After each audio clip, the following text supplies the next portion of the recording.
terkait tantangan global, keuangan yang stabil diharapkan keuangan domestik juga tetap solid.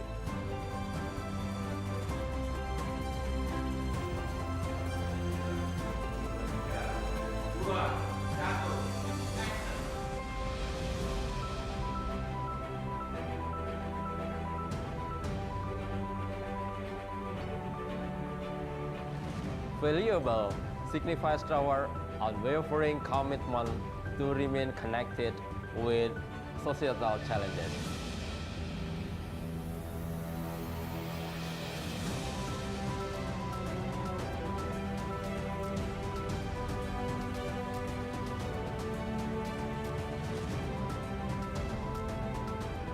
Ini air laut, ini air dari mesin desalinasi siap minum.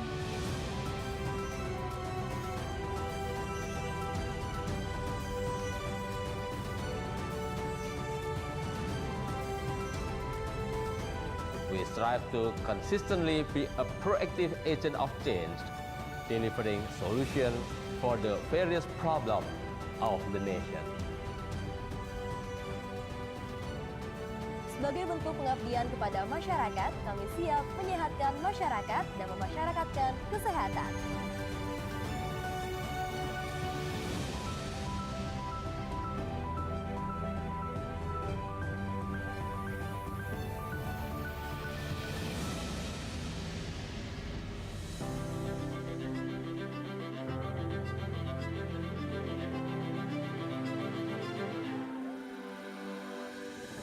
We are determined that Universitas Diponegoro will continue to strengthen its competitiveness on the international stage, fulfilling its vision as a world-class university by producing exceptional and highly skilled graduates. The first university is from Indonesia, Diponegoro University. With a new spirit and tagline, noble and valuable, we are confident Undip can make a meaningful contribution to local and global communities.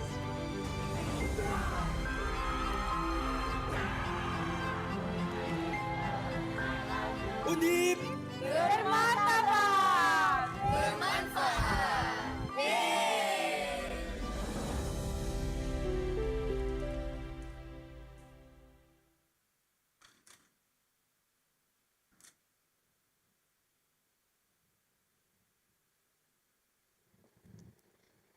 Good morning, ladies and gentlemen. To the Honorable Dean and Vice Deans of the Faculty of Law, Universitas Diponegoro, to our Honorable Moderator, to our Honorable Speakers who have joined us today, Mr. Imade Andi Arsana PhD, Professor Syaukat Alam, Professor Susi Dwi Harijanti, Professor Markus Wegner, and Professor Rashika MD Khalid. Honored guests, all participants, welcome back to Day 2 of the 4th International Conference on Law, Economy, and Governance 2025.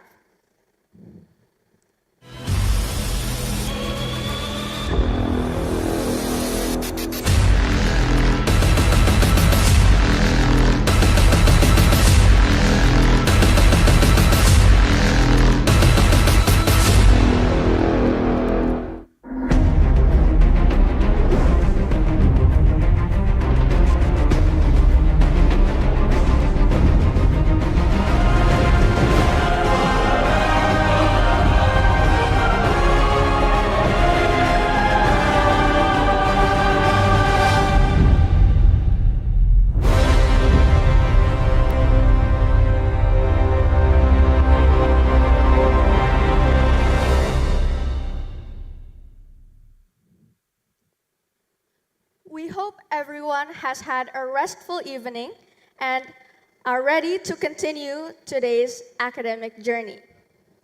Let us now proceed to the second plenary session of Icoleg 2025.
ladies and gentlemen, welcome once more to the second plenary session.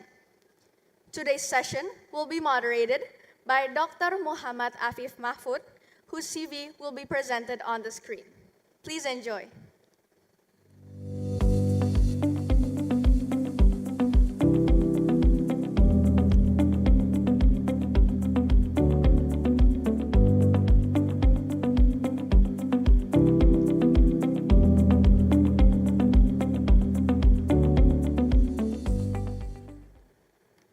All right, I'd now like to call upon Dr. Afif. Please make your way to the stage, and the time is yours.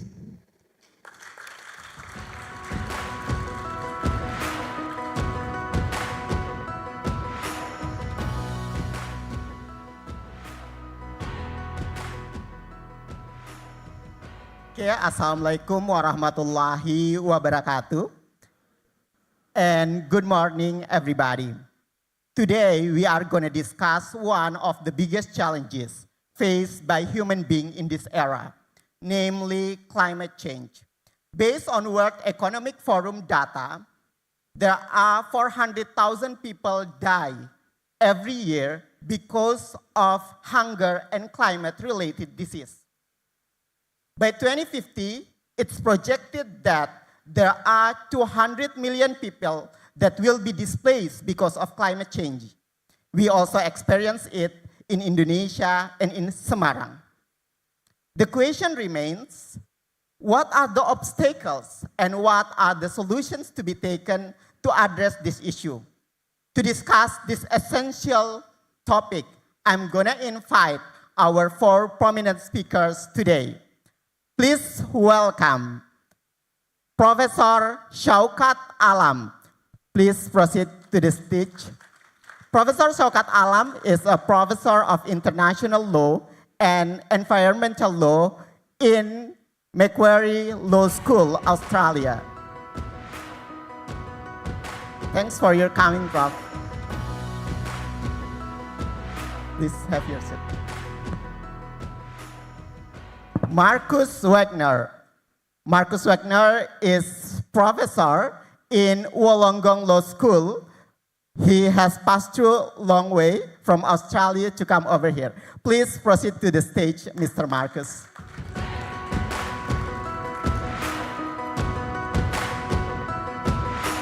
Professor Susi Dwi Haryanti.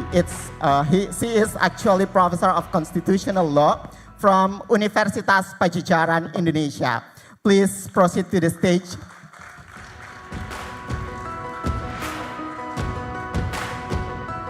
And Mr.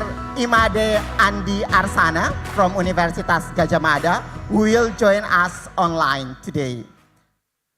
Please, Prof. Susi. Okay.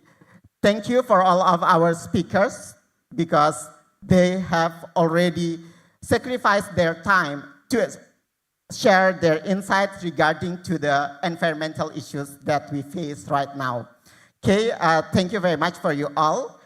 Okay, right now we are gonna move to the next sessions. We are gonna see all of their short curriculum vitae.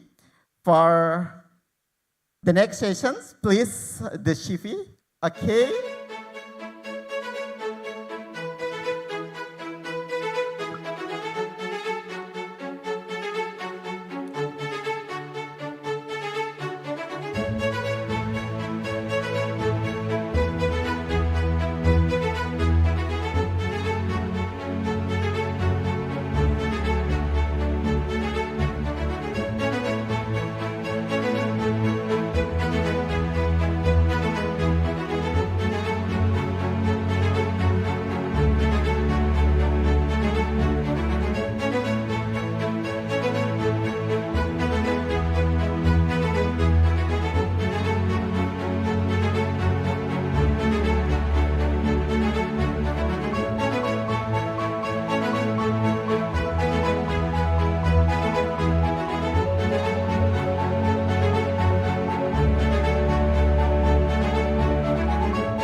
Okay, I think it's very nice CV. We already admire all of their expertise regarding to the environmental law. I also, for example, I read the book of Prof. Shaukat Alam about the globalizations, environmental and social justice. I think it's very interesting book. It's published by Routledge. Okay, and then we move to the next sessions. The first presentations will be from Made Andi Arsana from Universitas Gadjah Mada, who join us online. Okay, hello. Good morning, selamat pagi. Good morning, selamat pagi. How are you doing, Mr. Andi Arsana? I'm doing good. How are you, Mas? Okay, thank you very much for joining us in these sessions. So actually today, each speaker has 20 minutes to deliver their material. Right. Please start your material, Mr. Andi Arsana. Thank you very much. I would like to first acknowledge and appreciate Undip for doing this. First, second, I wish I could be there joining Sokat, Marcus, and Ibu Susi. I'm sorry I can't be there, unfortunately. Allow me now to share what I have prepared. Please confirm if I already shared my presentation. Can you see my presentation? Please confirm. Yes, your presentation is visible right now for us. Thank you very much. So I'll be talking about climate change, sea level rise, and maritime boundaries.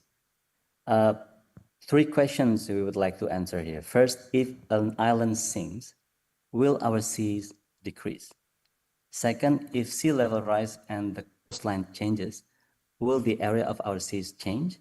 And the last one will be about maritime boundaries. So if the coastline changes due to sea level rise, will the maritime boundaries with neighbors also change? If we talk about climate change, I think all are experts here, but in general, climate change and sea level rise are two big issues at the moment. We talk about it inconclusively, so basically it's a contested debate, so some agree, some don't. We also talk about the rate of the rising sea level. We also talk about how much and how quick it can happen. We also talk about the possibility it is not actually sea level rise, but the land subsidence. So whatever happens, whatever our agreements about that, one thing for sure, the sea level rise or this climate change will cause the change of baseline, the change of coastline, and eventually the change of baseline from where maritime limits is measured. Now, allow me to remind you all, this is how we define the maritime zone or the outer limit of the maritime zone. This is based on the Law of the Sea Convention 1982. So this is the baseline. From baseline, we can measure the outer limits of territorial sea, and then also contiguous zone, exclusive economic zone, and continental south, and so on and so forth. Meaning that the baseline plays important roles in defining the outer limits of maritime zones. Now, just to illustrate one more time in a better illustration, I hope. So this is the land and this is the ocean. This is how we define the baseline. So basically, based on the pursuant to the Law of the Sea Convention, we have a number of different types of baseline: normal baseline, reefs, and then straight baseline, mouth of rivers, bay closing line, ports and roadstead, combination of method and pelagic baseline over there. So when we define the baseline, from that we can define the outer limits of maritime zones. Now, meaning that now once again, baseline plays really important roles.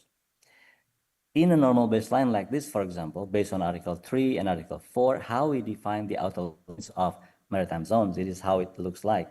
It is what we call the envelope of arc. So imagine this radius. If it is, for example, 12 nautical miles, and then this will be the outer limits of our territorial sea. So that is how we do it. But sometimes people misunderstand. They thought that it looks like this. So basically copying the coastline and then pull for about 12 nautical miles and creating the outer limits of territorial sea. It is not like that. It was like the one that I demonstrated earlier using envelope of arc. So meaning that now we understand once again The role of baseline is vital in defining the outer limits of maritime zones. This is the case for a straight baseline, for example. So if you have this kind of coastline, irregular shape, we can define the straight baseline from where then the outer limits of territorial sea or contiguous zone or exclusive economic zone is measured. In this case, the reference is straight baseline, not normal baseline. But if you pay attention, even the straight baseline has to be attached to a normal baseline or is attached to the coastline, meaning that the shape of the coastline still play important roles. Now talk about the impact of the sea level rise. So imagine there's an insular features like this. We understand that the surface of the ocean does not stay there. It can go down like this for the low tide. It can go up like this for high tide. So now from the high tide and low tide, we understand or we can identify which one is called a rock or islands or low tide elevation or none of that. Low tide elevation, for example, is an object or feature that is submerged during the high tide but appear during the low tide. Now imagine what the sea level rise can do to this kind of definition. Now imagine we have the new low tide like this because of the sea level rise. Now the object was previously was an LTE is no longer an LTE. Now why this matters? Because if we pay attention to the definition or the how to define the outer limits of territorial sea, for example, if we have this coastline, of course the territorial sea is easy, 12 nautical miles from the coastline. But when we have low tide elevation over there, I remind you once again, low tide elevation is an object that's submerged during the high tide but appear during the low tide.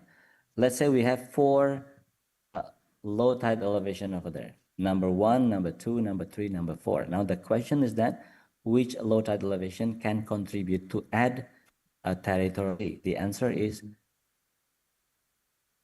low tide elevation number 1, and then number 2 only. Okay, but 3 and number 4 do not contribute to add more territorial sea. Why? Because based on the article, the Law of the Sea Convention, the low tide elevation that can contribute to generate territorial sea is only if they are located within the territorial sea measured from the land.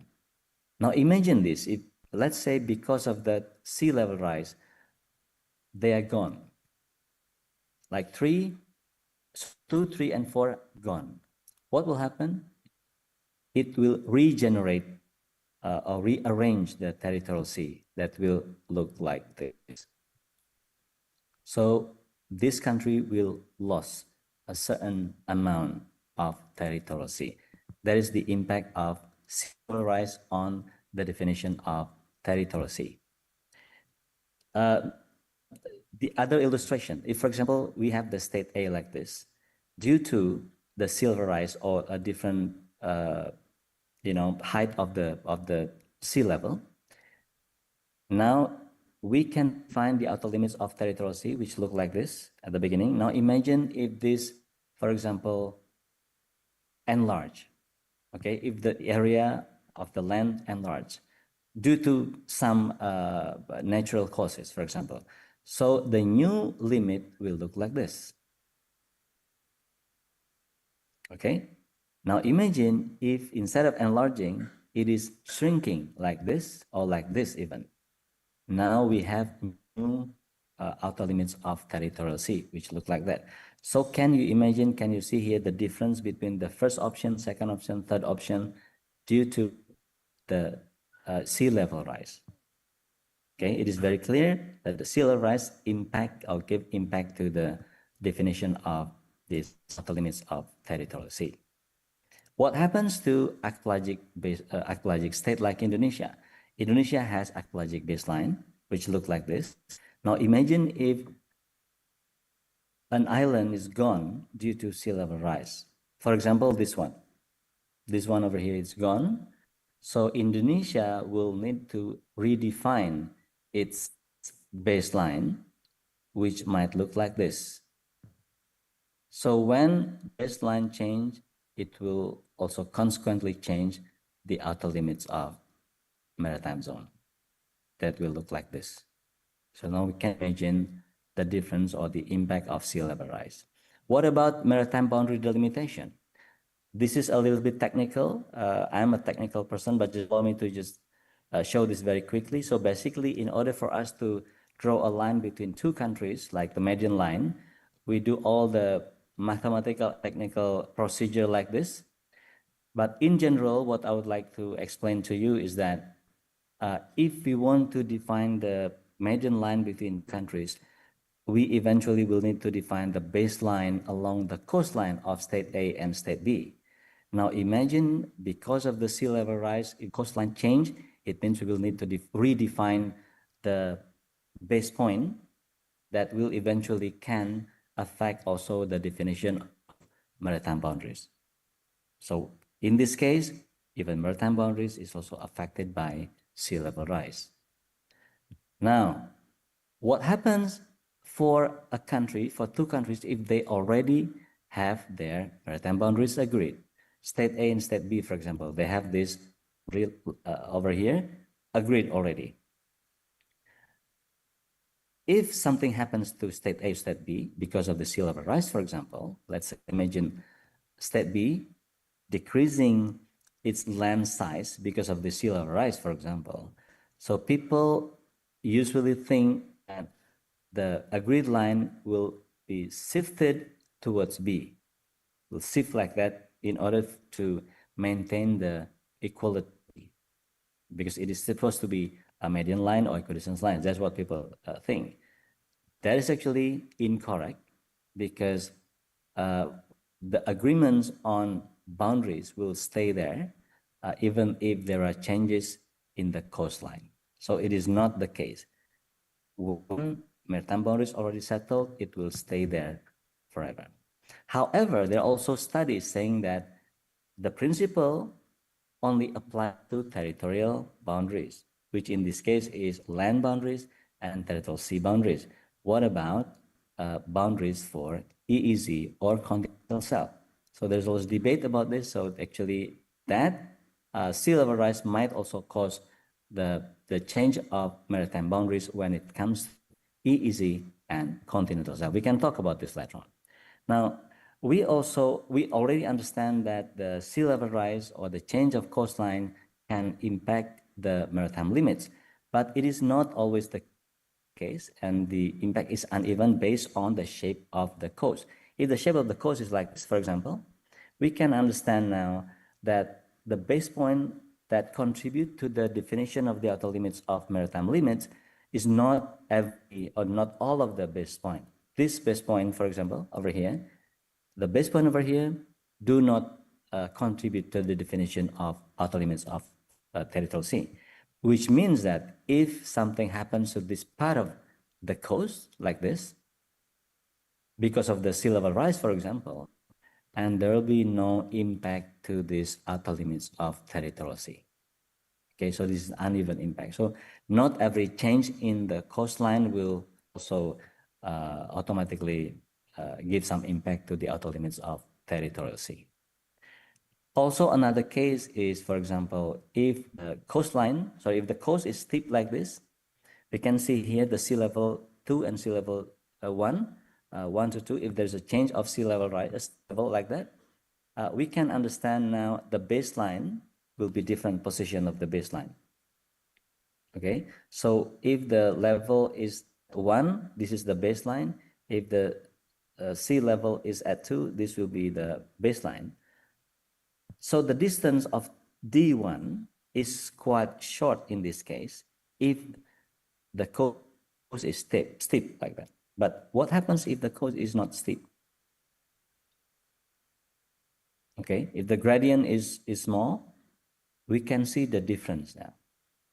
So the difference of baseline based on the sea level 1 and 2 will affect the distance very, very long. So the impact of the sea level rise is a lot bigger in the coast that is not steep, basically. Now, what is the response? First, we can fix the coastline or we can fix maritime limits. Let me illustrate. For example, if this is a land, and this is actually the outer limits of maritime zones, when something happens to the land due to the sea level rise, the outer limits should also change together with the change of the coastline. Now, the question is that what should we do about that? First, we can fix the baseline. We fix the baseline, whatever happens to the land, we consider that the baseline is still there, meaning that if the baseline is there, the outer limits will also be there, fixed. But the problem is that, what does it mean fixing the baseline? It means fixing baseline on the map. So the map will stay the same even though the reality changed. That's basically the concept here. But the problem is that if you don't change the map will not reflect the reality. So if maps doesn't reflect the reality, it means the map cannot be used for purposes like for navigation, for example. So that will be an issue. Fixing normal baseline can also mean fixing a physical situation, like what done by Japan here, maybe in a certain context. Okinotorishima, they tried to actually conserve the baseline over here, the shape of the small island or rock called Okinotorishima, by doing this coastal protection. But the problem is that it can be costly. What happens to the environment, and so on and so forth. So if you want to fix the baseline by fixing physical situation, the consequence is about the environment and cost.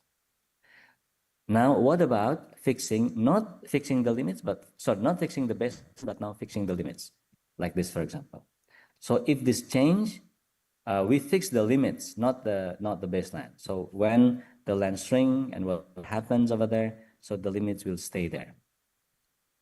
This is actually quite in line with what stated by Article 76 by Law of the Sea Convention with regards to the continental south outer limits, let's say final and binding. But what about other maritime zones? That's another question. So I'll give you an illustration here, the fixed baseline. So this is the territorial sea, this is the EEZ and high sea. So if we fix the baseline, it will look like that. The sea level rise.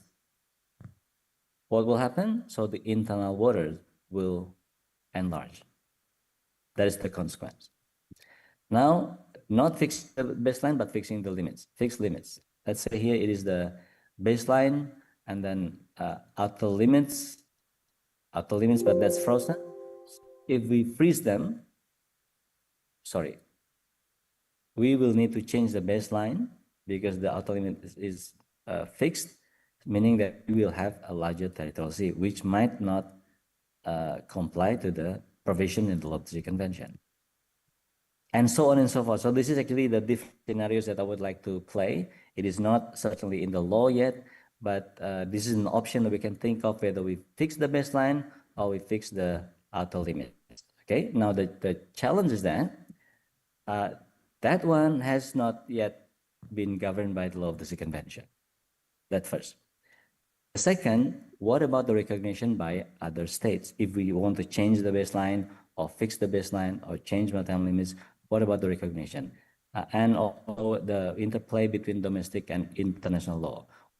Or even more dramatic, what about talking about the change or the amendment of the Sea Convention? That's actually something that we can always discuss in the academic forum like this. So ladies and gentlemen, I think I'll need to conclude to answer 3 questions that I posed at the beginning. First, the sinking of island may cause our seas to decrease if the baselines changes. First. So second, if there is a rise in sea level and the coastline changes, the baseline can change so that the area of our seas can also change. The last point is that if the coastline changes due to the sea level rise, the maritime boundaries agreed with neighbors do not change because the agreement on boundaries is exempted from the obligation to change the agreement due to fundamental changes. So with that, I stop this presentation. I would like to have a further discussion later. Terima kasih, matur nuwun. Kembalikan kepada moderator. Thank you very much, Mr. Andi Asana. I think it's very insightful presentations. Not only insightful, but it's also contextual because it's related to the archipelagic state in which Indonesia is the biggest archipelagic state. It's also systematic because it shows the relationships between climate change, sea level rise, and also the shifting of the maritime line. And the last one is there is a legal issue over there.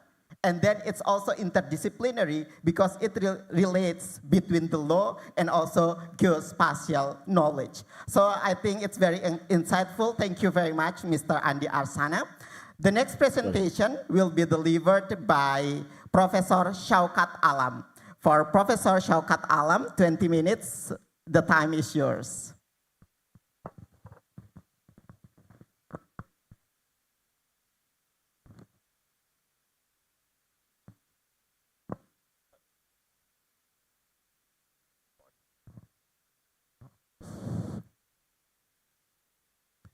Next slide, please.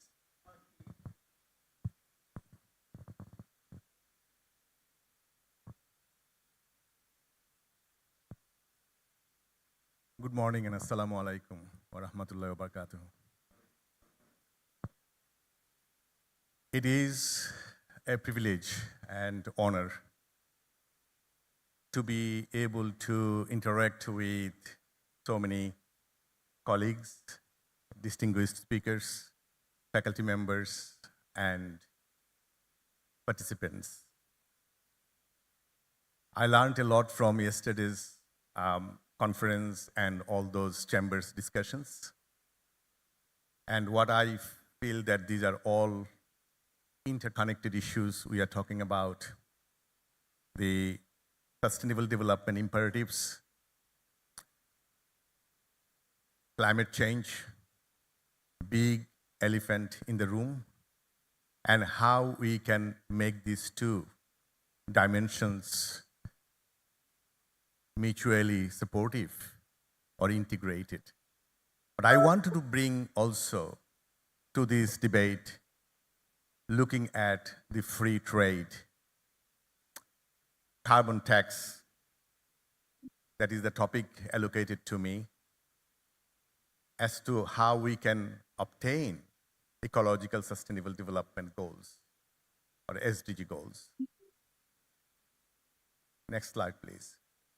So I will try to focus on, in a very limited time, it could be a 5 hours lecture to cover all the aspects of this topic.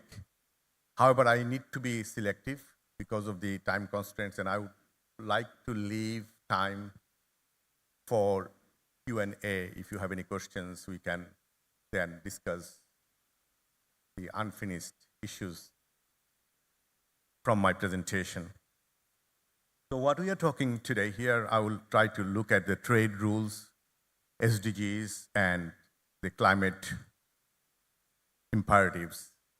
I will introduce particularly the carbon border adjustment measures, EU as a climate tool, non-product related process and production methods. I will frame global North-South debates, asymmetries in compliance. And I will also try to outline WTO's role in this ecological sustainability or in the SDG achievement. Next slide, please. As we all know, WTO is a rule-based system. Although I expressed my skepticism about this system when I looked at the developing countries' plight, but I also agree with my learned colleague and friend, Marcus, that it is still a multilateral framework, serves the developing countries' interests by and large. But on the other hand, we see that there are new areas emerging that carbon border adjustment measures to ensure carbon parity. So we have seen that the dimension here that when we look at that, this new mechanism that is carbon border adjustment measures. This is coming from the other multilateral environmental agreements framework, like Paris Agreement. And you can also relate to many environmental requirements coming from global environmental framework, such as Convention on Biological Diversity, CITES Protocol, Montreal, Basel, and so many others multilateral environmental agreements. Now here, as we know, the WTO ensures non-discrimination.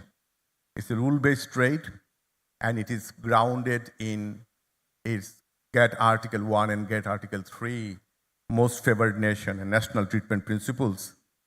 On the other hand, CBM or CBAM aims to ensure carbon parity that imports bear equivalent carbon costs as domestic production.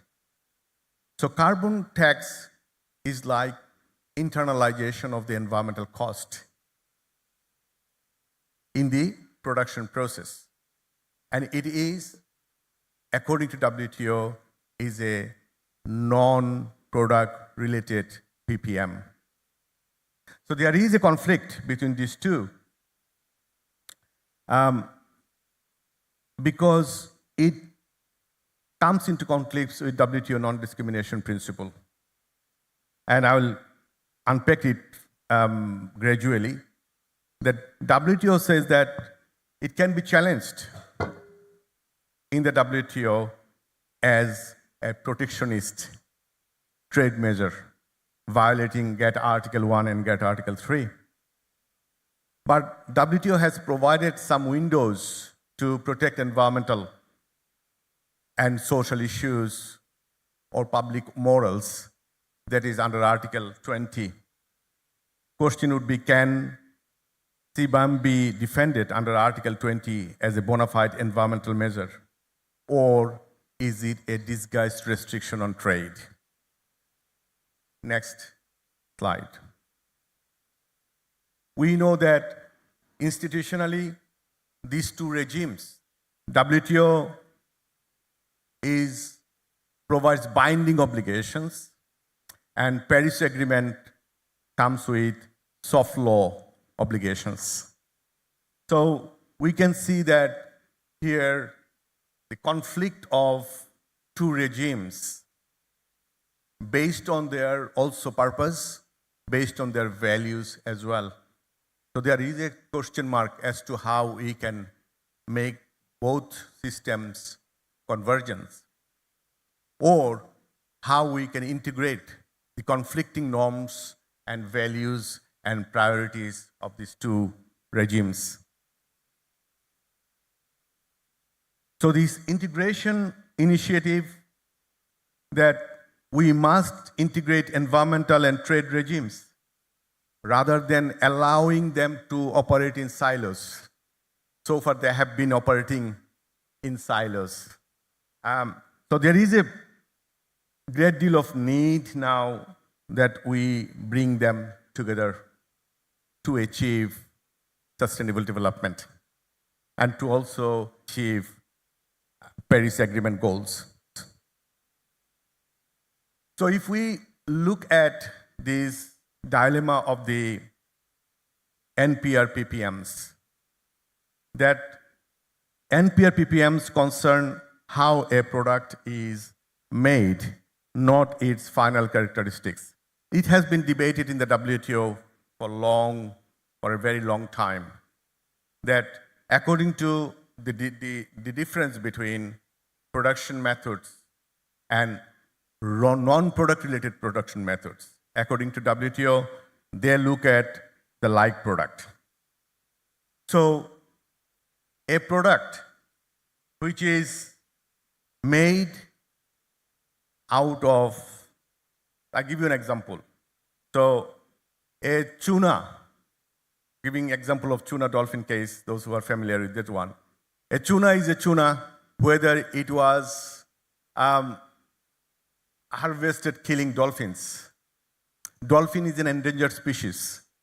Dolphin is protected under CITES Convention on International Trade in Endangered Species. So WTO says that well, a tuna, if dolphin is not safe when you are harvesting the tuna, is that tuna different from a tuna which is dolphin safe? According to WTO, they are like products. We are not interested in how the product is made, the processing methods. So in the non-NPR PPM-based measures includes deforestation-free supply chains, fair trade certification, eco-labeling. So is organic labels made a product different than a product which does not have the organic labels? These are the things we are talking about. So a steel bar made from coal or a steel bar made from hydrogen, are they two different products? So according to WTO, they are like products. And like products, you cannot discriminate between parties. I'm referring to Article 1 and 3. Can we move on? Next slide, please. I understand we all understand the rationale for environmental justifications for these non-NPR PPMs, that they aim to drive sustainable consumption and production. They support climate goals via market shifts, eco-level. So they give consumers a choice that it is coming from a sustainably managed forest, a product. In Indonesia, how would you distinguish a timber coming from your normal forest or a timber coming from a sustainably managed forest? So if a timber, if it is not certified by Forest Stewardship Council, FSC, that it is not coming from sustainably managed forest, that timber cannot enter into some markets because of these environmental restrictions. So similar issues, we can see that from environmental perspective, it is really important how product is made. It is really important that the extent to which they are actually using renewable energy policy, ethical sourcing, carbon rating.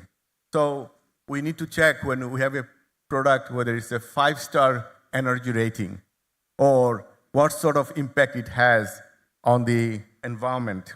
So these are the debating issues, but these NPR PPMs are also debated by many countries that as disguised protectionism. Particularly for the global south, developing countries, it has had serious competition effect, market access effects. As a result, they view NPR PPMs as disguised protectionisms. So next slide, please. Okay. So I already talked about the legal basis of this in GATT Article 1.3, and CBAM could be interpreted as violating these norms, especially if foreign producers are subjected to different pricing based on how carbon intensive their production is. A Turkish, for example, steel exporter paying CBAM tariffs could claim discrimination if an EU-based producer faces different cost burdens. So that is the issue here. And Article 2 exceptions, GATT Article 2 exceptions, we have Article 20, paragraph B, and Article 20, paragraph G, This talks about protection of human, animal, or plant life or health. And 20G talks about conservation of exhaustible natural resources. And that includes some of these climate measures. So in WTO, we have seen that was, in many cases, it was debated that in order to evoke Article 20 exceptions, a measure must be necessary for the environmental objective, must be proportionate in its trade restrictiveness, and avoid arbitrary or unjustifiable discrimination. Now, proving proportionality when less trade restrictive alternative exists, such as mutual carbon credit recognition or multilateral pricing schemes, could be quite challenging.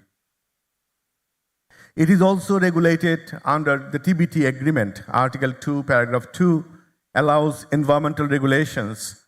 However, it requires that regulations must be based on international standards, and it will not be more trade restrictive than necessary. What is more trade restrictive than necessary is subject to interpretation. So there are uncertainties. CBM's WTO compliance is still unsettled. As of now, no WTO panel has rules on CBM's legality. It is highly likely, though, that CBM will be formally challenged, which may lead to a landmark ruling on climate trade balance. Next slide, please. I think I will skip that slide to show that the WTO jurisprudence on environmental issues, in those cases, how it was tested. All I can say that there is no settled doctrine on NPR PPMs. WTO panels vary in interpretation of like products, degree of flexibility for environmental measures, and willingness to recognize unilateral standards. So the lack of consistency in the WTO panel creates legal uncertainty for all NPR PPM-based trade instruments, particularly when they are applied unilaterally. Next, please.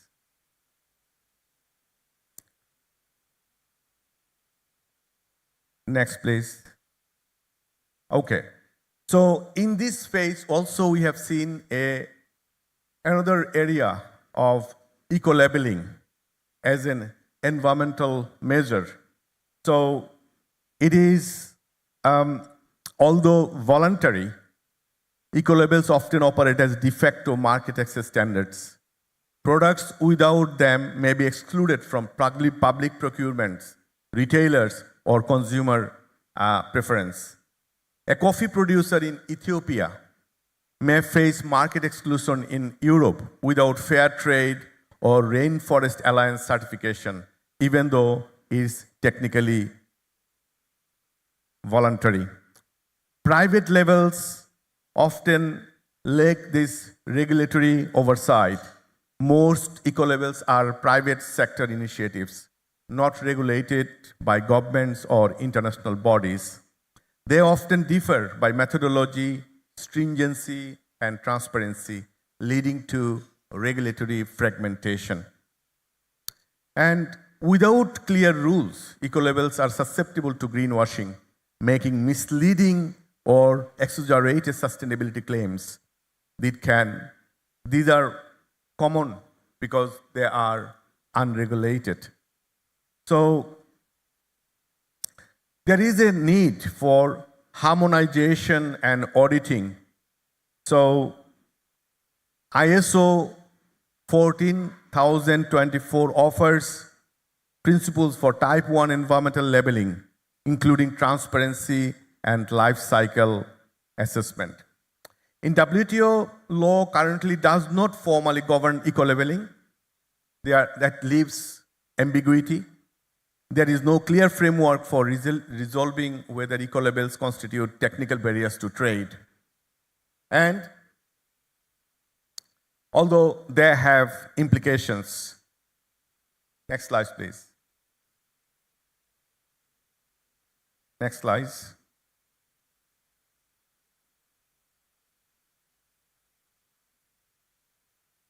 So here there are debates and north-south divide on these NPR PPMs. Countries in the global north increasingly rely on these NPR PPMs to regulate imports based on carbon intensity, deforestation risk, ethical legal practices. These align with domestic climate and ESG goals, but externalize enforcement burdens onto exporting countries. So exporters from developing countries or the global south face disproportionate compliance burdens.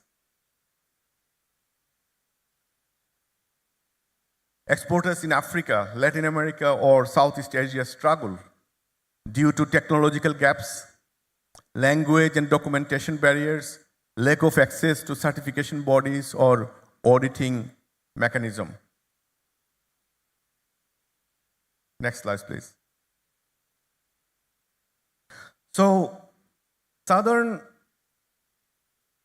governments and industry groups often perceive. Okay, thank you.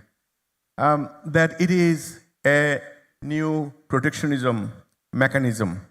And according to Ghana, I quote, that these rules are imposed in the name of sustainability, but they serve European industry more than African farmers. Next slide, please. So these are some of the compliance challenges for the developing countries and the global south when we talk about the environmental measures and the market access effects. So move on, next slide.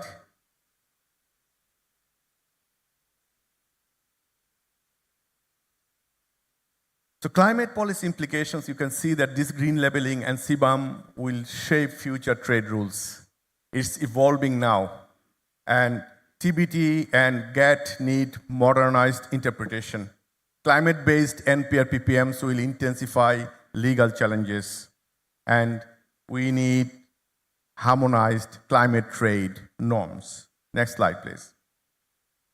Next slide. So we have seen that, as I mentioned earlier, there are two parallel regimes, frameworks, WTO and environmental governance. We need more coherence. We need more coordination and convergence. Next. Now the question is policy dilemma, legal versus development equity.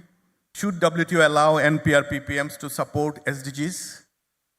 Trade fairness versus climate ethics, can both be met? How can NPR PPMs reflect common but differentiated responsibilities for developing countries' exporters? Are eco-labels trade measures or public information tools? There is key debate, legal uniformity versus equitable trade justice.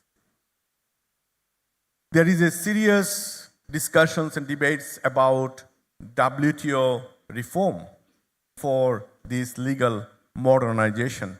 There is a need for clarity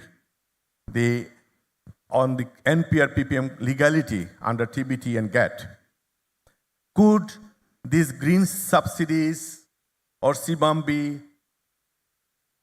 reinstated under SCM Agreement Article 8?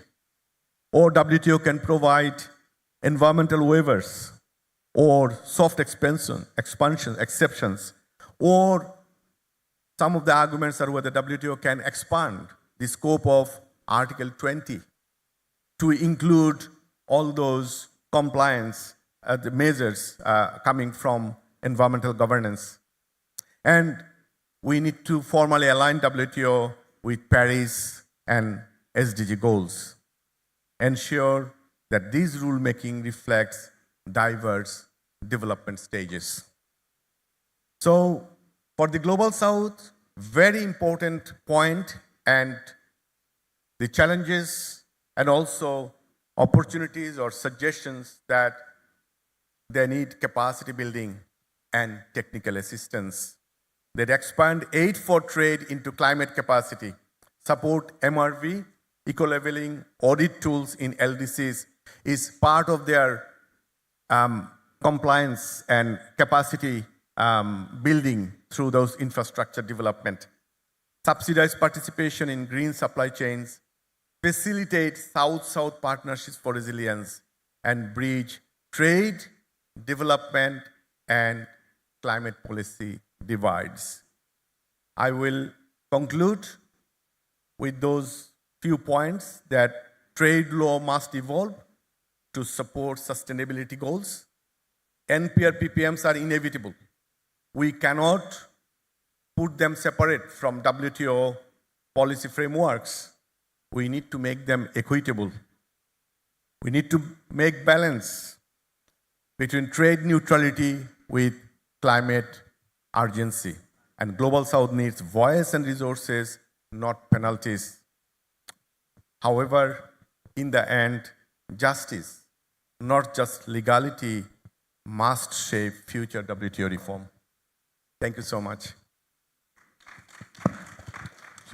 Okay, thank you very much, Prof. Saukat Alam. I think it's very interesting. It's very, very deep and also comprehensive explanations how he deciphered the complexities from the very philosophical one, from the justice between global North and the global South. And then when you talk about the tension in authority, unclear legitimacy, and also like disguised protectionisms, I think it's very, very enhancing.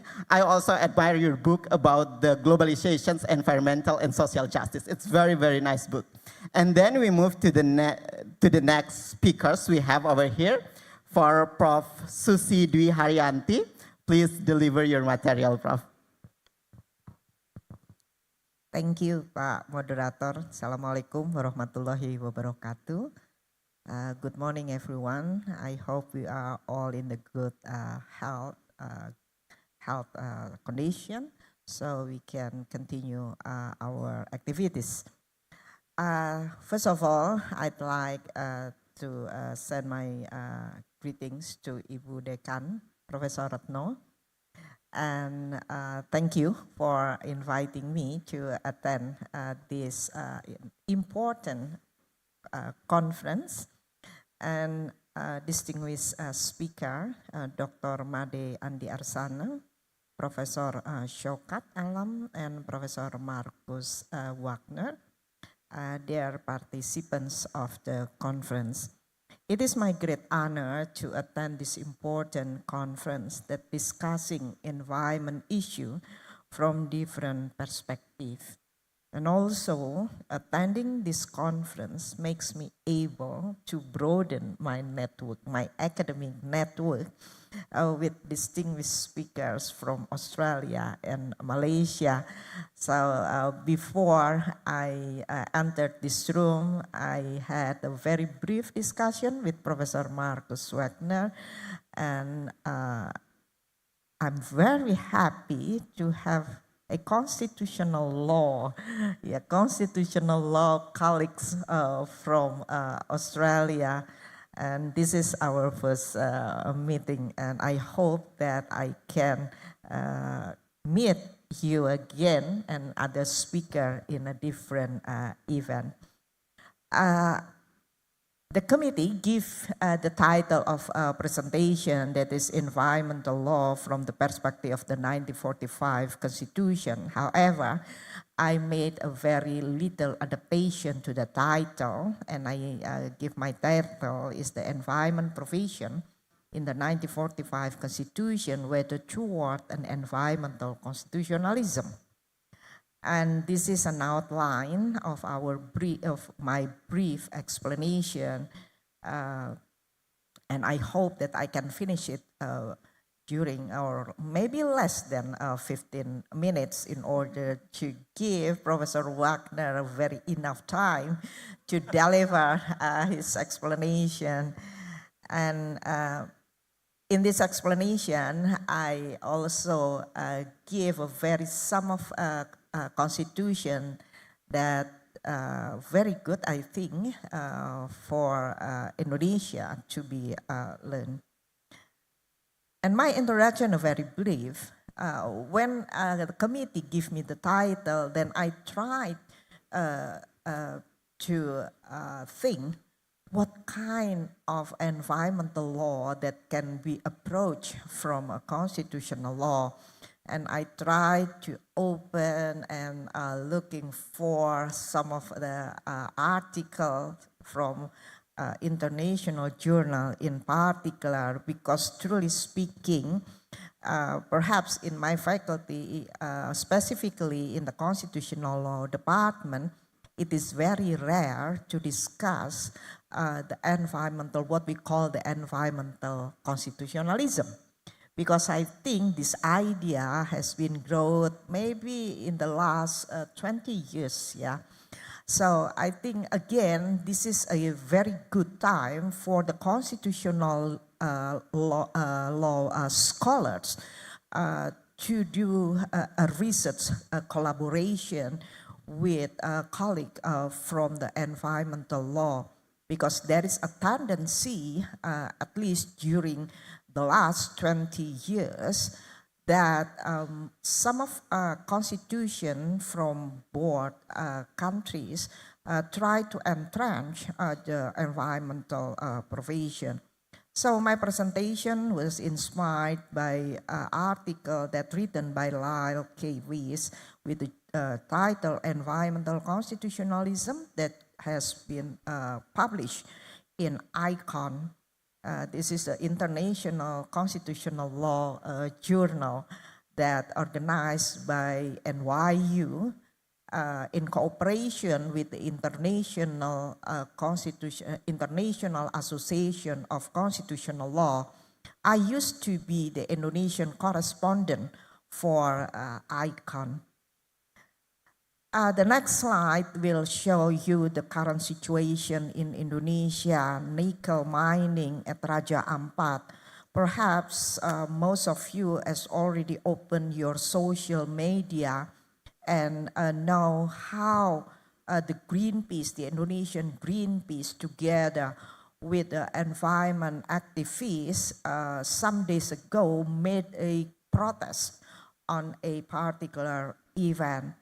And there is also a huge deforestation, and as you know that, yes, we already have a new capital city, Nusantara, in Kalimantan.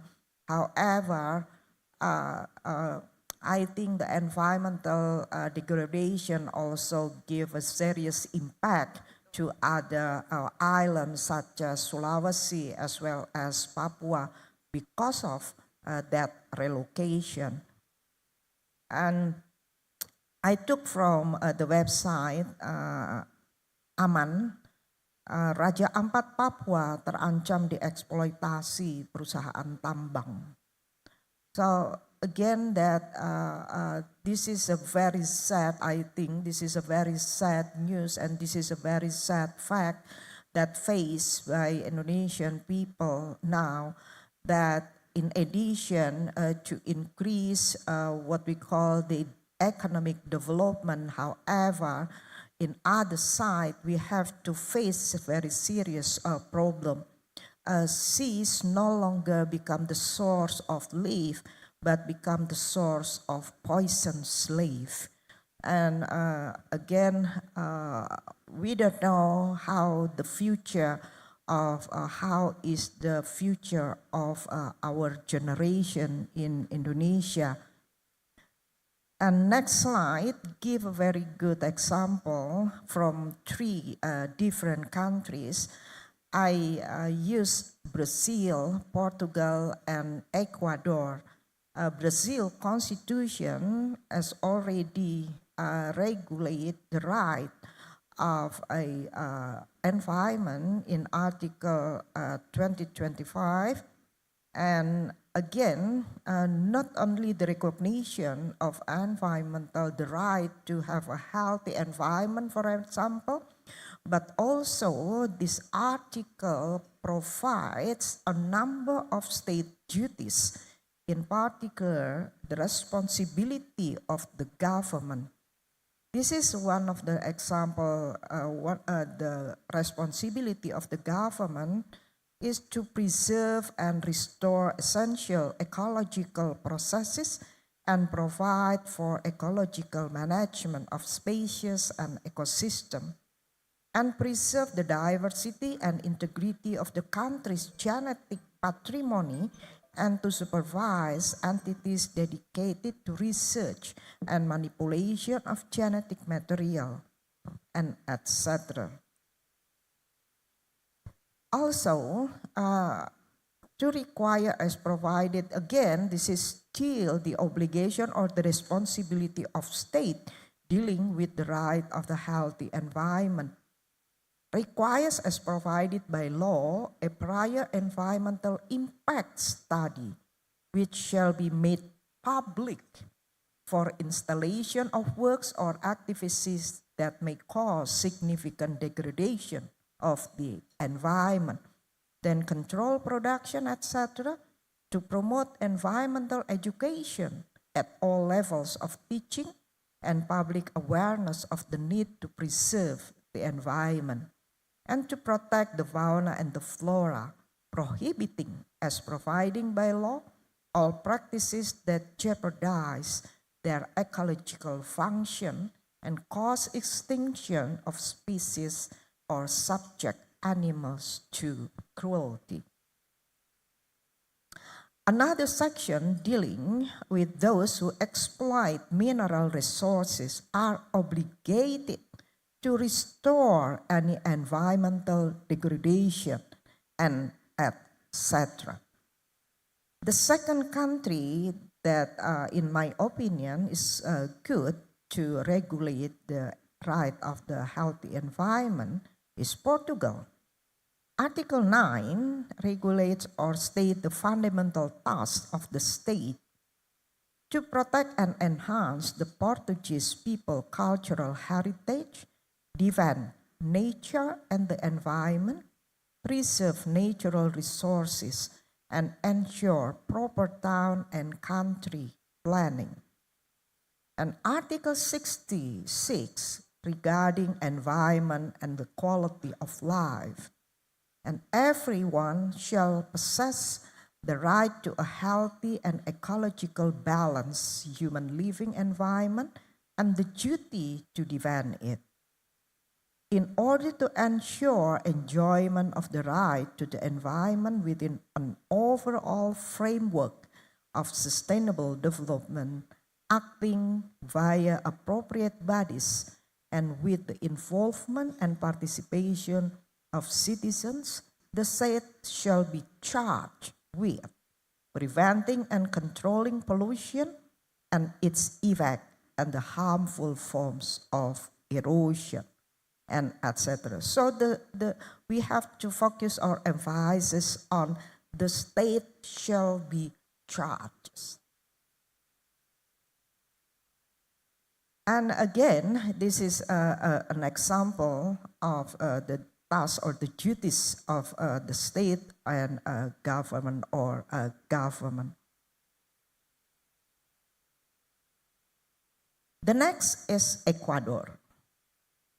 Article 3 of such constitution state the state's prime duties are, there are a number of prime duties of the state, and one of the prime duties is protecting the country natural and cultural assets. And followed, this is the most important thing and the most, I think, this is the most important thing from the Ecuador Constitution, that Chapter 7 recognize rights of nature. So, according to the Ecuador Constitution, it is not only human that has rights, but also nature has rights.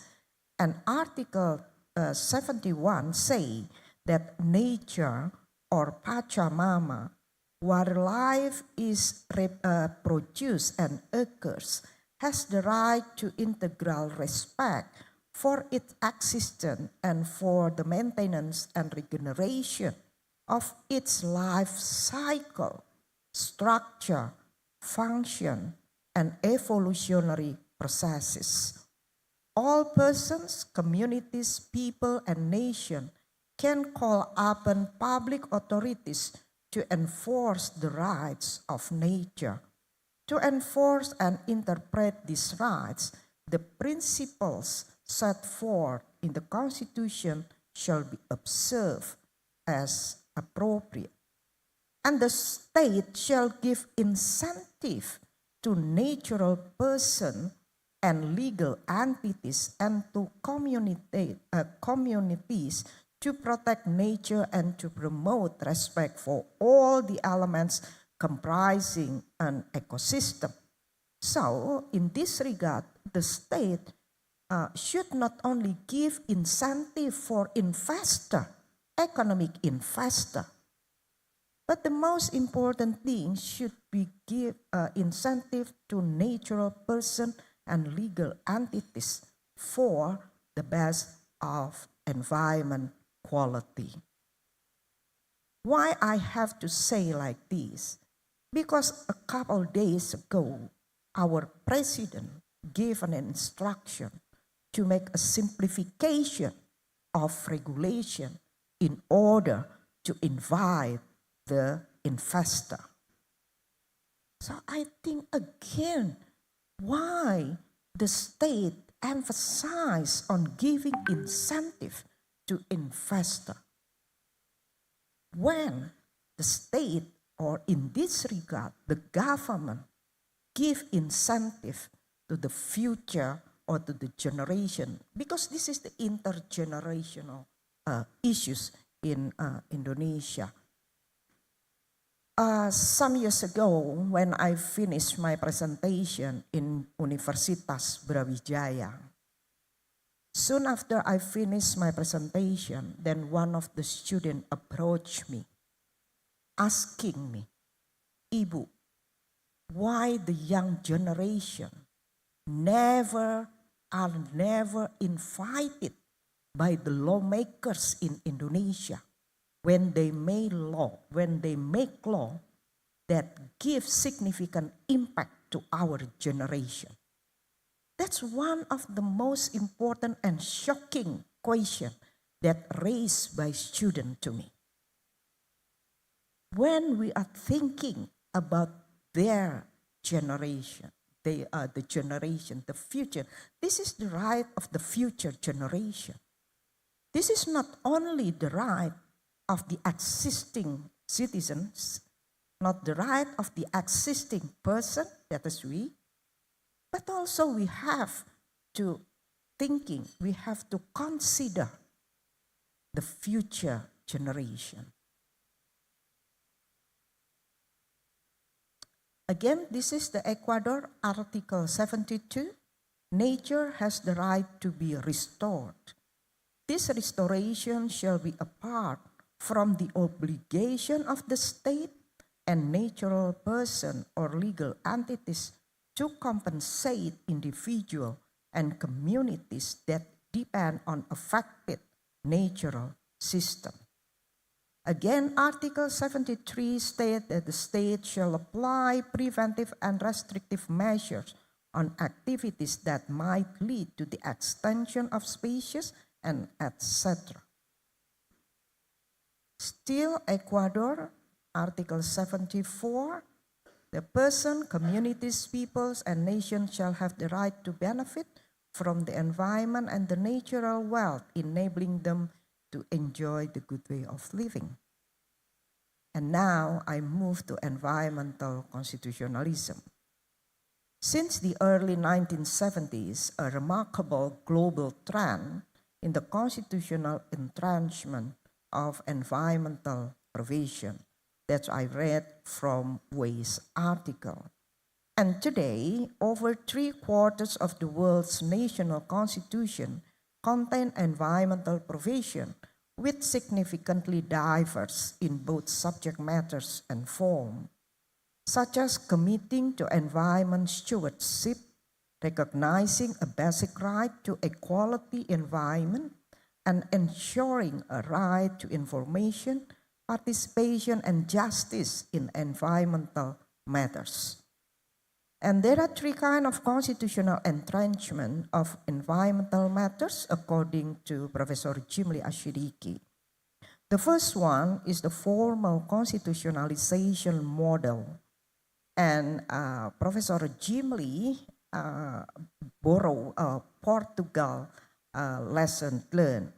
That is constitutional provision dealing with environment and sustainable development. The second model is substantial constitutionalization model, borrowing from French experience. The preamble, French people already included in the preamble, that is the inclusion of Charter for Environment 2004. What does it mean? It is not only formal sense, but also becomes the spirit of the soul of the Constitution, the spirit or the soul of the Constitution. And it's become like the constitutional block when Conseil Constitutional conduct a preview or review. And the third is structural constitutionalization model, borrowing from Ecuador. Thank you. And environmental constitutionalism means that the integration on environmental protection and sustainability principle into nation constitution, and it represents a growing legal and philosophical approach that seeks to enshrine environmental rights and duties at the highest legal level, and often alongside other fundamental human rights. This is some of the nature of environmental constitutionalism. As a result, I analyzed some of the material that dealing with environmental constitutionalism. The first one is constitutional recognition of environmental rights, such as right of a healthy environment, then environmental duties of state and citizens, such as duties of state to protect natural resources, intersection with other rights as such as the right to life and also another rights, and influence on legislation and policy, and forward-looking and intergenerational long commitment and rights of future generation. How about the 1945 Constitution? Yes, we have a new provision that dealing with environmental subject matter. We can find in Article 28, paragraph 1, each person has the right to physical and spiritual welfare, to have home, to have a good and healthy living environment, and obtain health services, as well as Article 33, paragraph 4, that are relating with the national economy. In Professor Jimli's opinion, the 1945 Constitution labeled as a green constitution. And this by referring or by the inclusion of Article 28H, paragraph 1, refers to formal constitutionalism, in my opinion, through which environment becomes subject matters of the Constitution. However, Professor Jimli regarded 1945 Constitution as a thin green constitution, as the constitutional provision very brief in nature. And this is my conclusion, that the 1945 Constitution has not yet provided comprehensive environmental provisions that can lead to environmental constitutionalism. Thin green constitution, or in my opinion, weak environmental constitutionalism. And so there is a need for an active and progressive roles for the judiciary, both Constitutional Court and Supreme Court, including its lower courts, as a balancing mechanism against legislative and executive powers. And this is some references that perhaps you can read in order to enhance your understanding about environmental constitutionalism. Thank you. Thank you, Prof. Susi. I think it's very insightful presentations when you come with the 10 constitutions of Indonesia, the reality and insensitive policy of Indonesia regarding to constitutions, and how contributive is comparative policy to make a better regulations in Indonesia. And you say that, oh, okay, it's part of the Green Constitution, in which one of them is right of nature, a new kind of nature. I think it's very insightful one. And then we move to the next speakers we have today, namely Professor Marcus Wagner from Wollongong University. Prof. Marcus, the time is yours. Thank you. So I'm going to try to stand up because everyone's been sitting down, so we need to change of scenery. So what I thought I would do is, number one, I want to thank the organizers and representing them, Dean Retno, and all the academic and professional staff for inviting me. And I want to stress the administrative staff because I know how conferences work, and conferences never work without a very strong support system, so thank you very much. In many ways, sort of my presentation moves you from the light that Professor Susi gave you, that there is a bright future ahead, to a very dark moment in that we're entering in. And I said on the slide that there's futures of international trade law and governance and environmental sustainability. And unlike some of my US colleagues, I would not say that there is the future. There's very different futures, and the question is how we make that type of balancing, and this is what unites us again, Professor Susi, that there's balancing that needs to be done in all forms, in all areas, and that's what I'm going to try to get to you. Can I have the next slide, please? And you'll see the next slide, and you have to hit it again a couple of times. You see the, and do it again, and you can see the Earth. Next slide. You can see the Earth moving, and basically my Earth is being turned upside down at the moment. And so when I entered the room yesterday, I thought I saw this, the world being turned upside down, and that's what it literally is happening. We face unprecedented uncertainty. We see a geopolitical shift. We've seen this through the pandemic. We see, not yet.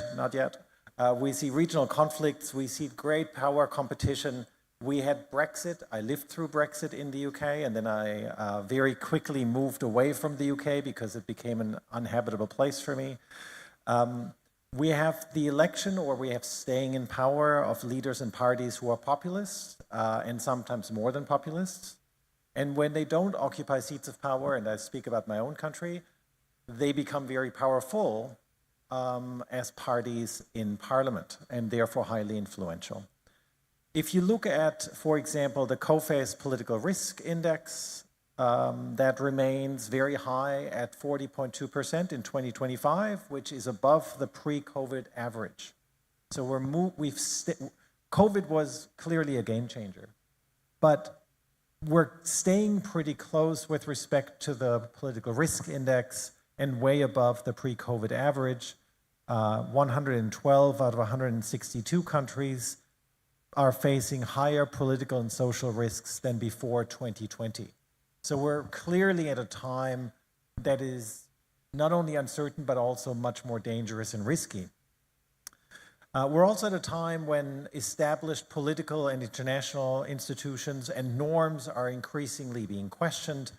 And what I want to do in the next few minutes is run through, examine the past, examine the present, and look for some future sort of scenarios to guide us in this quest between sort of economic and environmental sustainability.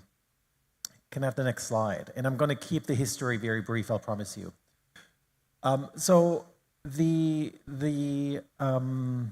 pre-WTO era, if you will, is basically the GATT for me in the trade space. GATT 1947, we focused very much on goods. There was no services, there was no intellectual property rights in the context of GATT. Non-discrimination, MFN, national treatment, but very much initially focused on tariffs and tariff reductions. And we thought that we left tariffs behind in about 1970. We'll get to the person who thinks that tariffs is the greatest or the most beautiful word in the English language in a moment, but that was the time that we had sort of some provisional agreement that over time left or was remaining in place for roughly 50 years, several negotiating rounds, and what I would call a proto-legal system, not a hard legal system of conflict resolution, but a proto-legal system. Then we get to the WTO, a permanent institution in 1995 created in what I call the Kumbaya moment of international relations. The Kumbaya moment of international relations, most of the people on this side of the room at least are much younger than I am, is 1989, the Berlin Wall falls, 1990, Germany unifies, the West sort of supposedly wins the eternal war between whatever wars there might have been. The end of history was proclaimed, which of course was nonsense. But in that Kumbaya moment, we have a number of international institutions, whether it's international criminal law or international economic law, that became much more prominent, and one of them is the WTO. And the WTO includes then services, intellectual property rights, and has different sort of objectives. Rule setting, negotiating forum, dispute resolution, much more an emphasis on transparency and predictability. I entirely agree with my colleague, Shafkat, that there's lots of criticism to be leveled at the WTO. The impact on developing countries was not always, or is not always, the way it should be. There is a question about how to integrate environmental concerns, but that's exactly the kind of questions we asked ourselves and have been asking ourselves for quite some time, the international trade and debate. But we've had that debate, and I think there's ways to get there. We just need to find the political will to do it. Now, that very much expanded political mandate aimed for much deeper integration between different countries and between different jurisdictions, but also brought about some challenges. And those challenges relate to how do you balance divergent national interests, and we'll get to that at the end. How do you address development disparities, manage the interface between trade and health, trade, the environment, trade, and human rights? And we're certainly not there yet. Now, can I have the next slide? We then have, you saw this coming, we're now moving towards the Trump era, the run-up to Trump 2.0, what I call cracks in the system. And those cracks in the system didn't just appear with Donald Trump, right? They happened before, they happened in between the two Trump presidencies, and they were always there and they were always latent. But the first part is the impact of the first Trump administration, which very much had this America First trade policy. Not as much as today, but an emphasis on bilateral trade deficits, skepticism of multilateralism. Tariffs were already a thing. Remember, a long time ago now, it seems. Tariffs on steel and aluminum, depending on where you're coming from. Goods from specific countries, mostly China, were tariffed much more highly. We had trade agreement disruptions. The US withdrew from the TPP, which has now become the CPTPP. Can I just say as an introduction, to my mind, one of the biggest policy mistakes the US has ever made, because it left the space completely open to China as another player for its own benefit. Even if you think of this as from a domestic policy perspective from the US, it left the door open to China to occupy a much, much larger space, not only in the Indo-Pacific region, but there are similar developments elsewhere, such as in Latin America.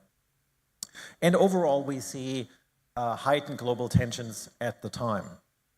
Then we move to sort of the WTO, or international institutions, and you see the negotiating function of the WTO completely stalling. Nothing is happening there anymore. And it didn't really happen ever as planned, but it really, really stalled at the time. Then we see the appellate body crisis. I'm not going to go into this, but a systemic blocking of appointments to the appellate body by the US, and then essentially later on the death. Can I have the next slide? And here we see at the same time where the multilateral side goes down, we nevertheless see the number of preferential trade agreements increasing dramatically. And so there's sort of a weird question around why this is happening. And those PTAs not only grow in numbers, but they grow in depth as well. And then the question becomes why. Some of these so-called mega preferential trade agreements are inherently strategically important. So both the US and China and other players are now seeing these preferential trade agreements as policy making on the extraterritorially. And I can get to that in the Q&A if you want. We see RCEP, we have CPTPP, we have USMCA a little bit. We have a lot of preferential trade agreements from the EU side, which is asserting itself as a much more important, influential player. Much deeper liberalization and regulatory coherence than previously thought. They are a tool of strategic influence, shaping trade rules in faraway places. Make the international landscape much more complex, and they create what at one point has been called, and I'll get to the proper terminology in a moment, the spaghetti bowl. Given that I'm in Asia, it's the noodle bowl of international trade relations. Next slide, please. I don't want to talk very much about this last point, the Biden administration, because the Biden administration in many ways continued the Trump administration 1.0 policies. There wasn't a whole lot of change. Quite to the contrary in some respects. There was more sort of subsidies being given in order to do the reshoring, friendshoring, reshoring. Now it's completely reshoring. But that's where we stood. So very much a continuation. Next slide, please. We then get to a much more intensified America First model under Trump 2.0. Tariffs are being seen in various places or as tools to achieve different policy outcomes, partially as a revenue tool, partially as a negotiating or punishment tool, but also as a tool for reindustrialization. And the second one, I can just tell you, very quickly after Trump came into power, I was asked to be on live television in Australia because Colombia didn't want to take back certain asylum seekers that were being sent back via military airplanes, and Trump immediately said, well, we're going to impose 25% tariffs on your product. And for a country like Colombia, that was a big problem. Within a few hours, that seemed to be solved, quote unquote. But then we see a range of other tariffs being imposed. I'm not going to go through every single one of them because there's way too many of them. We saw tariffs of up to 245% imposed on China, which means there is no trade. That's effectively killing trade. And then they were being taken back on the reciprocal tariff side. But then we have a whole range of other tariffs that are remaining in place. Canada, Mexico is still 25% on certain products, unless they fall under USMCA. Everyone, at least now, pick a number, gets 10%. Next slide, please, because you will see the penguins get 10%. I can't help it. By the way, those penguins probably are not from Heard and McDonald Island, just to be clear. It's this last one. It's an island much closer to Africa, the African continent, but belongs to Australia, so I couldn't help but mention it. Heard and McDonald Island, the penguins get 10% tariffs imposed on whatever they produce and get shipped to the US. But you can see that the turmoil that Australia, Indonesia, every other country has been exposed to is high. We're in supposedly a phase of a 90-day pause. We've seen the stock markets go down and very quickly go up, but forget the stock market, look at the bond market, and that has continued to be high rates for US debts, which means the bond market is the really best indicator for you to see that the trust and confidence in US policymaking is being eroded. And that's the only thing that seems to have pulled Donald Trump back as of late. So we, at the moment, have, and this is very quick, 10% universal tariffs, these so-called reciprocal tariffs, which you see the left-hand side picture there, and that also hit the penguins. You have 20% on fentanyl, so-called tariffs, and then you have various tariffs on steel, auto parts, and so forth. The impacts are fairly clear. Global trade slows, production costs rise. You yourself might not realize it yet, but every single one of us has started to pay the price by way of higher costs. Australians have paid higher prices, you've paid higher prices because the governments around the world are starting to put more support measures in place for their domestic audiences, and that is taxes, that is your money being spent that it wouldn't have been spent otherwise. You see continued pressure on multilateral institutions. You see retaliatory tariffs coming into play. All of that, next slide please, all of that makes things very difficult. These are simply sort of points to show you that this has a concrete outcome. The trade policy, next slide, next slide, there. The trade policy uncertainty index has risen like it hasn't risen before. COVID is nothing in comparison. Next slide. The container freight is the best indicator of things that no one ever knew about. When you're, at the moment, I can guarantee you this cost has spiked like there's no tomorrow because of this 90-day pause. Now everyone's trying to get their goods from China. How many more minutes do I have? Oh, good. Everyone's trying to get their products into the US and they can't.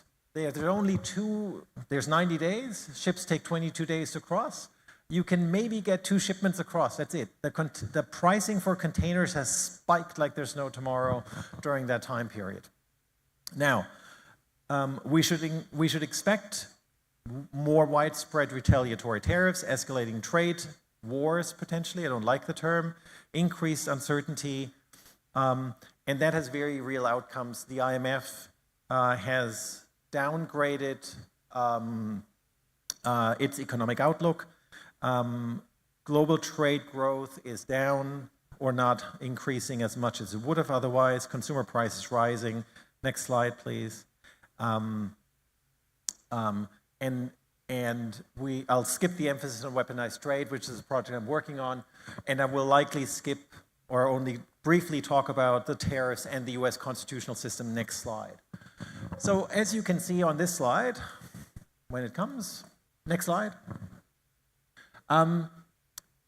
If you're confused, so am I.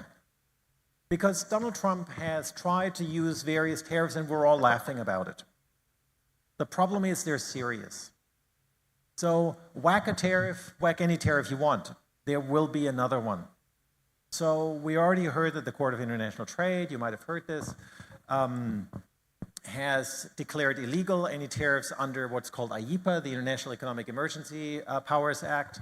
However, there's a variety of other tools that will be used now, and the only reason why IEEPA, from my perspective, was ever used was to gain time. It's a simple time question, and time means power. And that's what Donald Trump seems to be after. At the same time, Congress is completely supine. I always ask my friends in Washington, can you find me a Congress? Because I don't know where it went. The Congressional Research Service, however, has done a really good timeline and status. If you're ever confused, I urge you to look up at this particular document. Next slide, please. I'm getting to the end. This is a very quick and dirty way of looking at legal challenges to various methods of tariff impositions. I'm going to skip over the slide, but you can see that if the president, for example, puts tariffs in place under so-called Section 232 for national security reasons, any intervention by other players will be very limited. IEPA from the get-go was fairly clear to me that that would be rescinded. We're still in the process of figuring out whether that happens or not, but there you go. Next slide. This is sort of future scenarios, and I might need 2 more minutes from you. We have either fragmentation and power politics. We have the reform and renewal of multilateralism. That will not happen from my perspective, so I'll skip over that most of the time. Or we have a hybrid club governance. And I want to spend a little bit more time because the fragmentation in power politics is fairly simple and straightforward. You can sort of read sustainability standards diverge, race to the bottom, and so forth. I think everyone understands that. I think the hybrid club governance is the one that I want to focus most on. There will be different groups of different countries, and ASEAN is trying to play that game really well at the moment. Let's see how it turns out. Like climate clubs, like we can go to the next one if it works. Yeah, just a little larger. That lead on new rules, and others may follow suit or opt out. That's the choices that countries will make. These clubs might then advance, but the global reach is limited, and then you exclude developing countries because there's no longer this entire system, such as the WTO, that's universal. Next slide. If I then think about sustainability and trade, this is what I'm thinking about. The problem is the second one about enforceability. We're moving into trade agreements or trade arrangements that are no longer enforceable, that are empty frameworks sometimes. We're running the risk of green protectionism and not entering a circular economy. But we have PTAs as laboratories, and I'm almost done. Let me get to the next slide. Now we need volume ideally, and we need to start that video again. If it doesn't work, it doesn't work. Doesn't seem to work. That's all right. So this is an interview I did for a podcast. Can we get the next slide in that case? I wanted to show you this, but I can't. This is my podcast. If you want to sign up for it, here's your QR code. And I interviewed the former General Counsel of the United States Trade Representative. And you saw him there. And his whole point was Donald Trump was elected to do this, and he will do it. And this is a serious problem for the rest of the world. And in this interview, Stephen Vaughn was very open. Everyone who's in the trade space seems to say this is one of the few instances where we actually understand what the Trump administration is doing. And it's very much about a nationalistic policy that says we want to protect the American worker at all costs, never realizing the high costs that the country and the workers are incurring in the process. So, like I said in the beginning, there's a period of unprecedented transformation. There's a confluence of economic shocks, geopolitical realignments, but at the same time, what do we do about sustainability?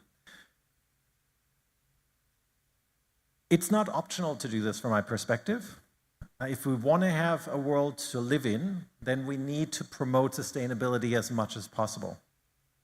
That requires strategic foresight, cooperation, and we're moving in a direction where there's less of that and not more, unless we say, for example, we leave the US aside because we can no longer have it as a reliable player.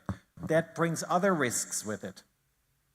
Who else takes the reins in situations like this? So let me sort of leave you there between this tension of national sovereignty and the benefits of international cooperation. It's sort of trying to navigate things. Next slide and last slide. Let me say danke, thank you, and terima kasih. And if you want to click on this one, then you get to my LinkedIn page. Thank you.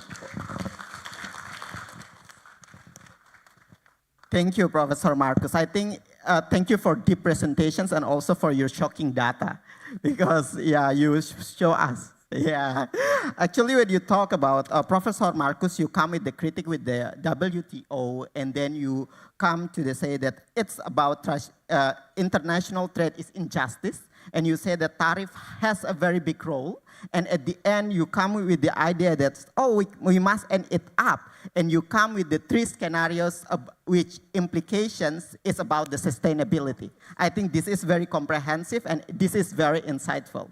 Okay, thank you very much for all of the presenters. Now we move to the next sessions, to the Q&A sessions. For all of you who want to deliver the questions, please raise your hand. Okay, we have one. We have three for the first term. Okay, it's going to be started from Prof. Joko first, and then you and you. Okay, thank you. Please be concise, and your question is directed to whom? Okay. Okay, thank you, Mas Afif. My question to Professor Alam and also Professor Marcus. Your presentation is very nice, and because I'm lecturer of WTO agreement, and I follow up the current development WTO and also climate change. As you explained before that, you explained that already available actually Article 20, B and G, but we have to recognize that the weakness of Article 20, letter B and G, unclear or penumbra, or let me say that gray measure. Sometimes, let me say that it's used as a tool for doing discuss protection right. So I need to know your opinion. Do you agree or disagree that I have to criticize that Article 20 B and G is very, very weak. So I do hope that WTO committee have to reform this article, including for Professor Marcos, Article 21 used by U.S. government, Trump U.S. president. I think Trump, of course, that break on the WTO rule, but again, Trump used Article 21. My question about it that Trump stated that this is trade deficit. My question can be categorized.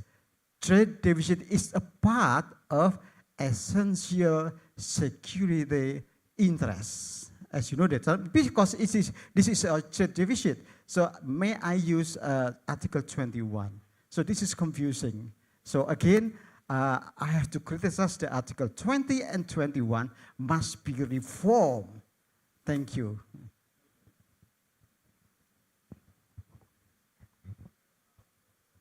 For your sharp and also very clear questions regarding to the critic. And then it's going to be answered by Prof. Saukat Alam first. Very good question. Thank you. It's an age-old debate. And as you know that WTO, when it was established, it is not an environmental body. And it needs to appreciate and prioritize the trade over any other non-trade issues. But Article 20 is given as an exception. It is not a norm, it is an exception, right? To resort to Article 20, countries will have to meet so many conditions.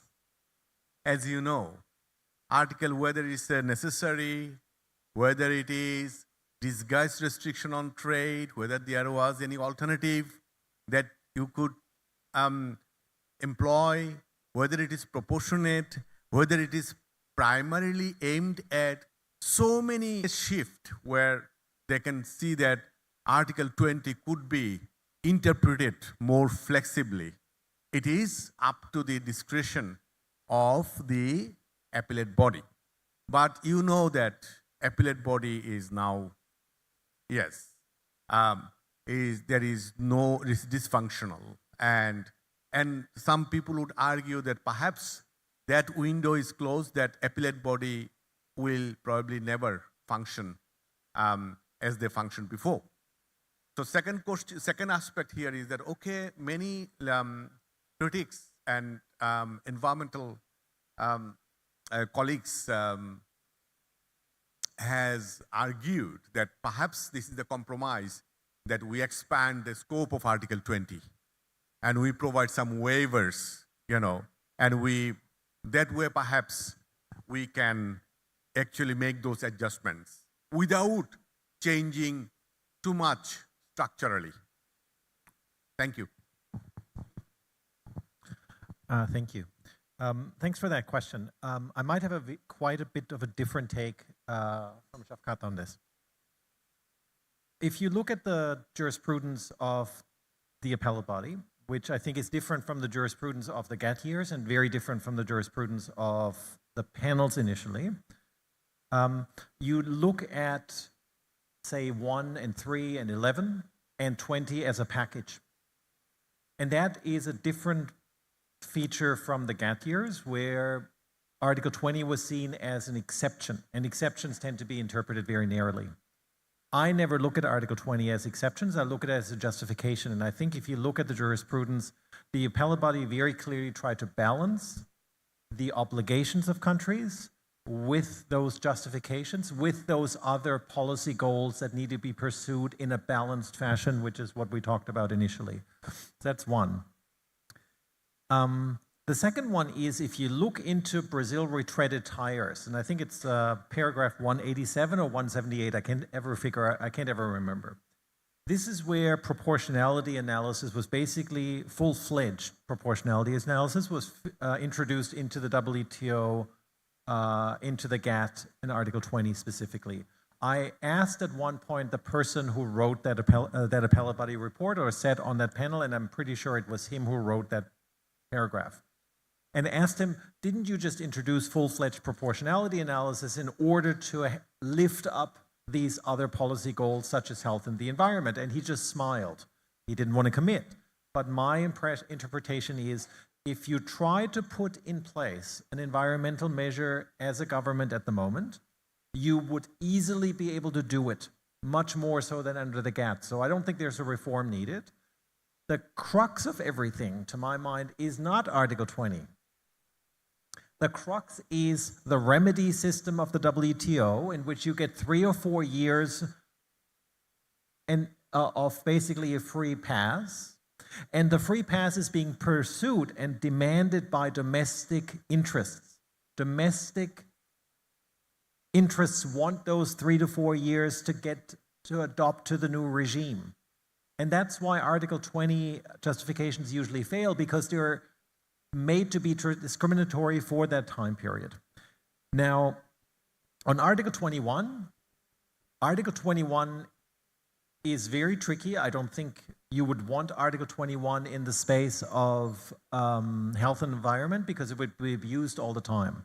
Article 21 requires good faith approaches and interpretation. If you look into the history of the drafting history of Article 21, you see a debate between the US delegate and the Dutch delegate. And the Dutch delegate and the US delegate agreed no one would ever dare to abuse Article 21. Russia abused Article 21. The US is abusing Article 21 because it says if the country considers it necessary and therefore thinks it's a free-for-all. Again, by the way, the same person who I asked about Article 20 and proportionality was the chair of the panel on Russia traffic in transit. And that person, it's George Abisab, that person said similarly in that report that you need to balance things out. Some things are objective, some things are subjective, and we need to make that balance. So I'm actually much more hopeful than you might be that if a country wants to put a measure in place for the protection of the environment and does it according to the book and in a non-protectionist fashion, it can.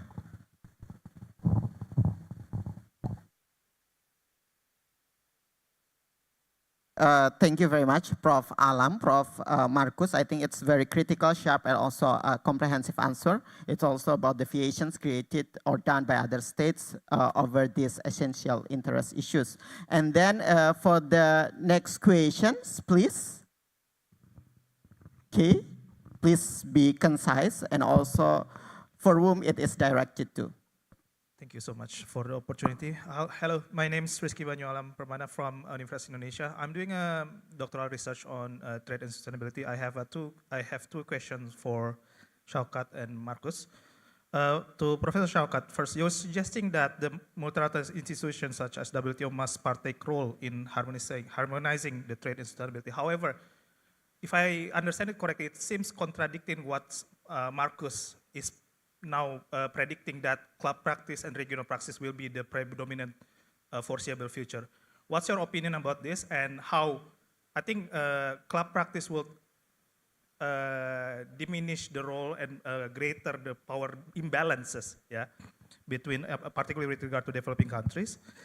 Second question for Marcus, you're saying that enforcement is important. However, what's the line between unilateral enforcement and protectionism? And you're saying also that the practice of Donald Trump administration, would Trump administration consider sustainability issue as a ground for protectionism in, let's say, foreseeable future? Thank you for your opportunity. Thank you so much. It's another challenging question. And I think when I look at this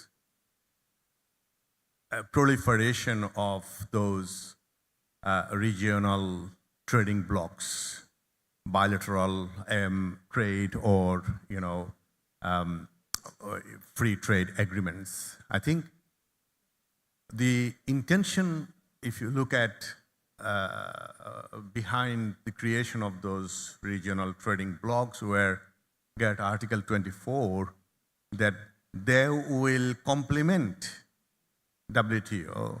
They will not be used as a stumbling block to multilateralism. But I think there is, at the moment, what we are looking at, because of emergence of their the different preferential trade agreements, regional trading blocks, there are two challenges here. One is that what would be the future of multilateralism, like an organization like WTO, in which we see the good representation of developing countries, and it is a rule-based system and it's kind of universal. But when you do these sort of regional alliances, there is a kind of a divide and rule, and you make preferences with the countries where you feel that you can control it better way. But it does not, it also diverts trade away from the WTO, other members to the regional or preferential trade members. But it was one of the conditions that you can have regional, but it will not actually create diversion. That's something can be challenged in the WTO. But I feel that your question is that we are all going through a very uncertain period of time, and it is yet to be seen what will be the fate of the WTO and what other forces will replace this sort of multilateral framework. But I am worried that these developments, that clubs, and there will be huge implications for sustainable development and huge implications for the global South development agenda. That if you look at the Doha Declaration, Doha negotiations, it is stalled and it never happened. Developing countries are further marginalized because of all these, developments. Thank you. So, Risky, fantastic question, but I think it's not what I want. I'm just describing what I see in reality at the moment. And I think the reality is simply that multilateralism is, if not dead, comatose for the next 10 years. I've attended the WTO Public Forum last year. I'll do it again this year, most likely. The vibe is completely different from what it was in previous years. There was some kind, and the questions that are being asked is very different. They're not legal. Legality has left the building in some sense, not in the dispute side, but in all the other debates. So I think we've sort of passed the heyday of the legal side. So the question then is, also in light of what happens in Washington and Beijing, less I think in Brussels, but these are the large three players that I think we can all identify. India is asserting itself, Indonesia is asserting itself, but I do think we're seeing clubs. It's just simply what we have because the multilateral institution isn't working. And so the question then is, what do you make of that? I'm not a fan of clubs. I'm a big fan of multilateralism with all its flaws because you have negotiating partners. Now, clubs are better and negotiating power as developing countries much more so than in a one-on-one bilateral relationship. Clubs are tricky because ASEAN is a club, and ASEAN does very well on market access, but doesn't do very well on almost anything else. At least the things that I like, right? And maybe that's because I'm the white guy in this room, that I like them. But I think they're important. Sustainability, economic, environmental, social sustainability are important for developing countries, and we need to find a balance of how to do this. ASEAN is doing one of those very well, but not the other two. Or at least one of them not particularly well. So I think clubs is just where we're going. Hopefully we're going back to Geneva or some other place, but I don't think we do in the near future. So we need to recognize that these clubs are going to be there. Now think about what Trump is doing. People like to think, oh, the CPTPP and the EU should somehow join up. Will never happen, but they could be a catalyst for things to come to say, we're committing ourselves to not free trade, because free trade never existed, but open trade amongst ourselves, even if this other place doesn't want to do it. Now, on protectionism versus multilateralism, that's a longer debate, but I'll just simply say that not every unilateral measure is necessarily protectionist. To my mind, and I know I'm going to get criticism for this, but the deforestation regulation and CBAM are the right policies. They might be implemented wrongly or not as consultatively as they should be, but they're the right policies in light of the risks that we're all facing from climate change. So we've seen the fantastic visualizations. And then I realized he's not a lawyer, and I felt better about that. But that's the real problem that we're all facing, and my presentation is, in the grand scheme of things, Donald Trump will be nothing. Because we're all going to suffer the effect of climate change much more severely than we think. That's the thing that we should be addressing. And that's where I see CBAM and deforestation as initial moves, and initial moves always tend to get objected to very vociferously at the beginning.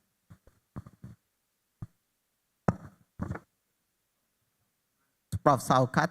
I'm curious about one thing. It's maybe for Prof. Susi, because when Prof. Markus and also Prof. Saukat answer the questions, it's always intentions between economic interest in one hand and also environmental interest in another hand.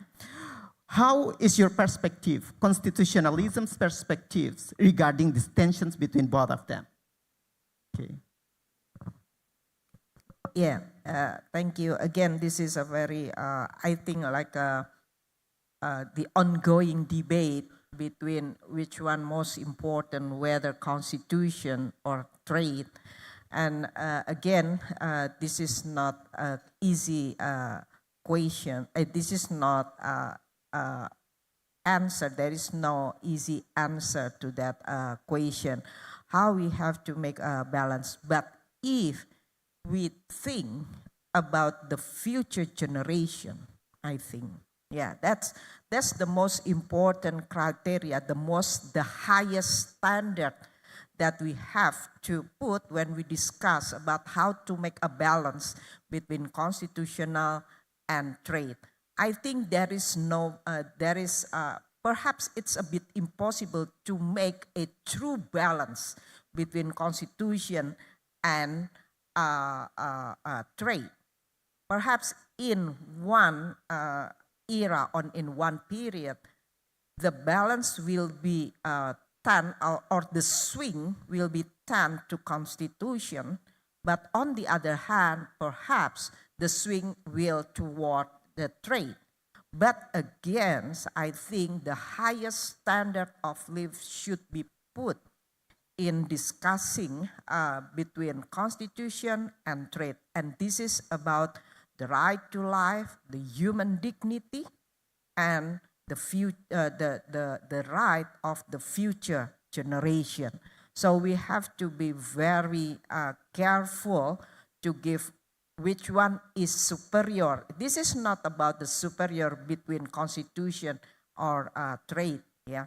But again, which were the superior is we have to put the highest rights, that is the right to live, and then again I will give a stressing on the right of the future generation, because every time we discuss about the environmental constitutionalism, as I mentioned before, one of the nature is a looking outward, and this is a very long commitment and intergenerational.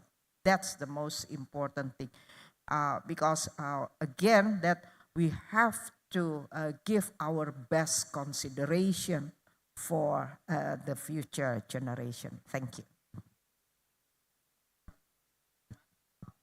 Comprehensive answer for all of the presenters, because when I see there is always the tensions, and then the environmental right is always put aside. But when you talk about constitutionalism, it means that you must put the intergenerational justice as the main thing that must be oriented of our policy. Okay, we also have Prof. Made who join us again. Hello. Halo Mas, apa kabar? Thank you so much. Okay, thank you for joining back, Pak Made. And then we move to the next questions. Is there any one of you? Please. Okay. Okay. Thank you for the chances. My name is Aditya Agung Pratama. I'm a recent graduate from Universitas Diponegoro. I have two questions. The first will be directed to Prof. Susi and Pak Made as an Indonesian citizen. I think if we're talking about the environmentalism in our constitution and seeing the real practice currently in the new government regime and the current political climate, I think there has been an imbalance of what's been mandated by our constitution and how our government treated the environmental and the sustainability in the field. So let's say we already have the 28.8 about the basic rights to the environment, and then we also have law number 32 on 2009. I think that's a legal basis for protecting on our environment. But however, I think the government still putting a lot of foreign investment over all of that. So I think I want to ask for like an extended opinion from Prof. Susi and maybe Pak Made on how this intergenerational justice could be fulfilled by our government moving forward, like the exact steps that they need to do and fulfill to fulfill the mandate from our constitutional. That's my first question, and a really short second question to Prof. Shaukat Alam. I'm gonna ask about the traceability system on fisheries products and seafood products that entering the market. Does it itself could be considered as NPR PPM, or is it like just another environmental exception or a barrier to trade? That will be my question. Thank you very much. The first questions regarding to the how to implement intergenerational justice will be answered by Prof. Susi first. Okay, thank you for your question. If we approach environmental rights from the human rights as well as from the constitutional rights, we know that there are three obligations of state. The first one is the obligation to respect, the obligation to protect, and obligation to fulfill. So I think we have to emphasize on these three kinds of obligation. First one, like obligation to respect, I think that the government or state should be responsible to promote the kind awareness of the environmental rights or human rights, that they have a right to healthy environment. And then obligation to protect. I think that during the last 10 years, I think the government in this regard have not yet been demonstrated his full commitment to give a protection. Why? Because we see from a number of cases in Indonesia, the third party become the violator of the environmental rights. And again, why there are a number of violations in regard to the environmental matter? It is perhaps a number of factors. The first one, because of a number of legislation or regulation pave the way or give a red carpet to the investor rather than to the protection of environment. Perhaps you still remember what is behind the introduction of law on job creation. This is again, if we talk theoretically, there are two broad functions of legislation. The first one is the internal function. What is the meaning of the internal function? We see that we regard legislation as a tool to play an important role in regard to the what we call the formation of law, and then the integration of pluralism. And then the second function is the external function. What is the meaning of the external function of legislation? That is the function that played by legislation with regard to the sphere of this area, what we call the social function of legislation. And some of the social function of the legislation as that the legislation will provide the facility or the incentive, or in bahasa we call that fungsi kemudahan dan fungsi stabilisasi or the stabilization function. And if we assess or we analyze what function that played by law on job creation, it is my opinion that law on job creation play as a what I call the incentive function, kemudahan, not the function that will provide the or increase the development or the protection of. So this is the main problem in regard to the lawmaking in Indonesia. So which function that will be emphasized by the lawmaker in this regard? Because in Indonesia, based on the Indonesian constitutional system, the lawmaker is not only the DPR, not only the House of Representatives, but also the president.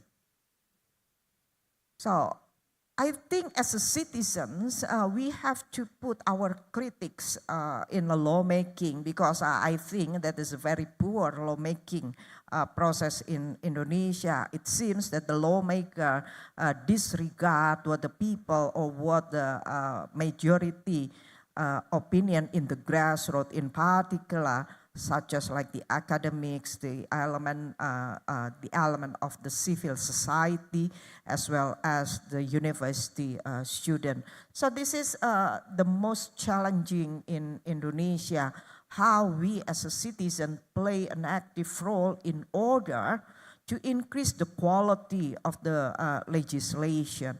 That's one of the major factor, I think, that make a contribute or make a big contribution to the violation of the to the environment. Okay. And another thing that we have also to push or to give a force, that our courts. So the court, in my conclusion, that court should play much more active role in this regard in order to make a balanced mechanism to legislative as well as the executive powers. But again, the question is about to what extent that we have a number of qualified justices or qualified judges in Indonesia, because perhaps this is also as a result of the legal education in Indonesia, that maybe critical analysis, critical analysis to the law student should be enforced or should be increased. It seems to me that most judges in Indonesia must demonstrate from the point of the legal positivism rather than another like the critical legal study or like the sociological jurisprudence. So we need a very progressive judges in order to protect the rights of environment. And then the third obligation of the state is the obligation to fulfill. And again, through poor legislation, how we can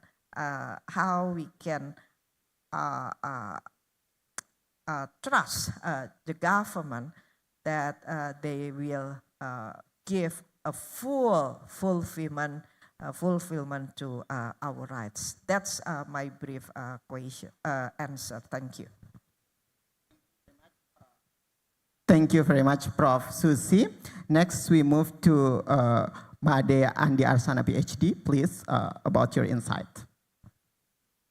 Thank you so much.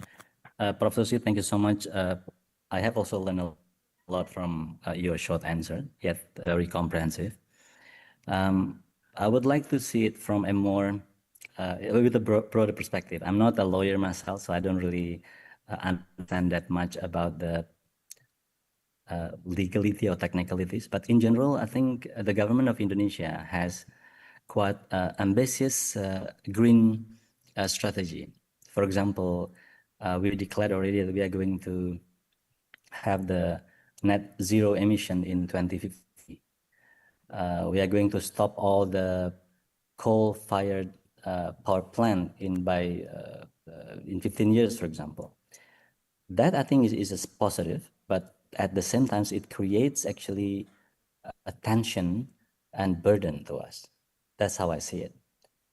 One thing.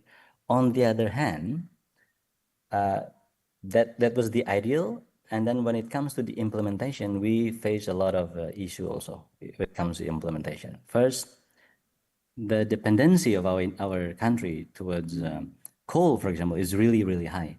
So how can you imagine when you at the moment highly depend upon the utilization of coal, but you have also a very ambitious green progression or green strategy. So I don't think it is easy for the government to fulfill the ambition, considering the fact at the moment that we highly depend on the utilization of coal, for example. Second is the investment. So if we want to fulfill the ambition, we need investment, right, for the green energy and everything. Why? Because I don't think Indonesia in a position to really self-fund all the ambition. So we need investment, but at the same time, we have not so supportive regulation. So, but Ibu Dewi mentioned, about, Ibu Susi mentioned about this job creation law, which I think is somehow that actually was philosophically speaking to increase, to basically speed up the investment. But on the other hand, the law actually forgot some issues and some aspects that create the situation even worse. So investment is not positive. Our dependency on the coal is still really high, and then some others also like deforestation concern. That's also the issue. So in my opinion, I'm actually quite stuck where to go and what to do. But we just clearly see the controversy, basically the asynchronous, non-synchronized policy between the ambition towards the green strategy and then the real situation that we have now, while at the same time, ambition of the current government, for example, for the economic growth, really needs a lot of external factors. For example, if we really want to have 8% of growth, I don't think we will be able to do it without good investment, without allowing people to come and do some project and some industry in Indonesia. So when we ease the process, that can also at the same time bring more challenges and more threat to us, to the environment. So I think we are just quite in a difficult situation. I'm not capable intellectually to provide solution for that, but at least in my opinion, it is a good idea for us to understand what the ambition of the government and what the situation really is at the moment. Thank you so much. Thank you very much, Mr. Made Andi Arsana. And the last questions will be answered by Professor Shaukat. Okay. It's an, again, interesting question. Of course, it is an issue which already discussed, mostly regulated by two WTO agreements, SPS and TBT agreements. And when you talk about the WTO procedures in relation to those standards, and when it is traceability, that is part of the technical standards sometime. And WTO agreements, SPS and TBT provided detailed procedures how to deal with those situations. And if it is a traceability, there are Article 5 of the TBT agreement and 5 of the SPS agreement that talks about conformity assessments, technical standards, and then how we can deal with it. In both SPS and TBT, you will see that they rely on scientific evidence and principles rather than domestic standards which are based on their own standards and processes. WTO prefers that these standards are based on international standards, and which are the international standard setting bodies provided. But the problem here is that we have seen some of the domestic standards are much higher than international standards. And in terms of the traceability, I think it goes to WTO's test that whether it is legitimate policy objectives, whether it is based on scientific standards, and whether it is a disguised restriction to trade. But in terms of the suggestions and solutions that we get from the WTO, they prefer the countries have mutual recognition agreements to recognize each other's standards. And this is an attempt for harmonization of the domestic standards, so that it is uniform and it is not used as a disgust restriction on trade. So yes, traceability is part of that, the standards and assessments, and it could be considered as a also non-tariff barrier. Thank you. Saukat, thank you, Prof. Susi, and also Pak Made. I think it's very, very good answer from all of them. Because limited of time, there is no more questions because we are limited by the time. But some things that I can conclude from these discussions, very, very sharp discussions and interesting discussions. The first is when you talk about the environmental issue, it's not only domestic issue, but it's also the global issue. How to deal with this condition is, the first is the policy must be based on justice, whether intergenerational justice and also the justice between global north and global south. And then there must be regulation and policy change based on interdisciplinary and also comparative approach as well in the national and also international level regarding to the climate change, include like tariff trade and also regarding to the maritime issues. I think that's all our discussions today. Thank you very much for all of our speakers today, Professor Syaukat Alam, Professor Marcus Wagner, Professor Susi Dwi Haryanti, Mr. Made Arsana, and also for all of the participants for your sharp and critical questions. And thank you for all of the committees. I return the time for our Master of Ceremony, Kayla. Okay, please, Kayla. Thank you so much, Dr. Afif, and thank you so much to all of our speakers. Ladies and gentlemen, a warm round of applause to all of our speakers and our discussion. All right, we kindly ask for you all to stay on stage, as now I would like to invite the Dean of the Faculty of Law, Universitas Diponegoro, to present tokens of appreciation and certificates to our wonderful speakers and moderator. To Professor Retno, please come to the stage.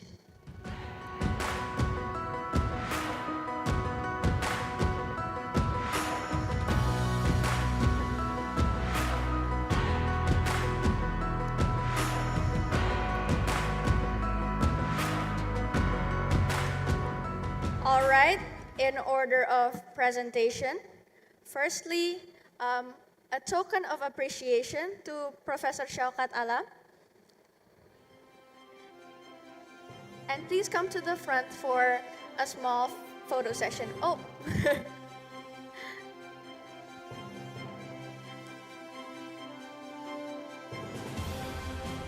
All right, to the front, please.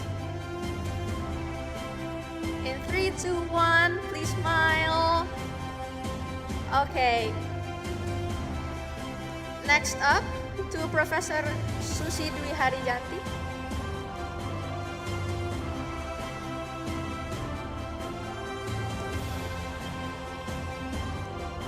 Such beautiful smiles in 3, 2, 1. Okay. Thank you so much. And then Professor Marcus Wagner.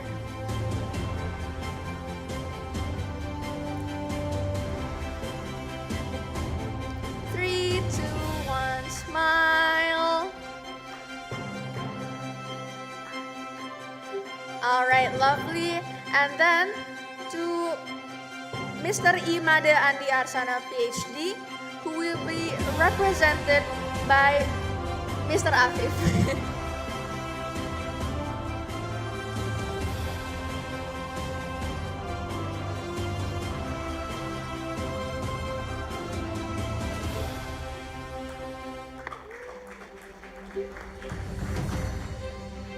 Now, Dr. Afif's token of appreciation as well.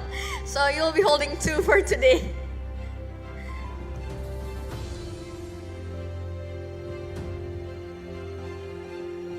All right, in 3, 2, 1. That's not all, ladies and gentlemen. Now for the certificates in the same order then. Professor Syaukat Alam.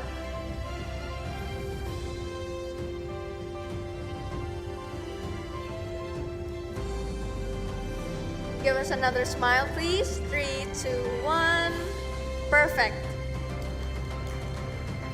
Next up, Professor Susi Dwi Haryanti, if you may.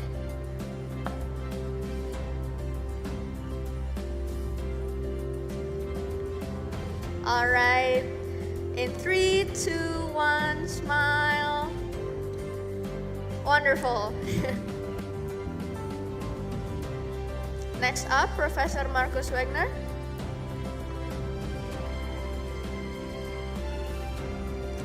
Three, two, one.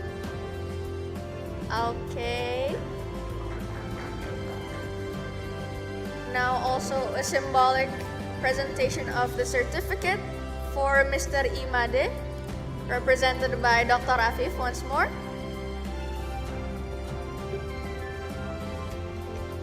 Wonderful. Last but not least, a certificate to our wonderful moderator today, to Dr. Afif. 3, 2, 1, smile.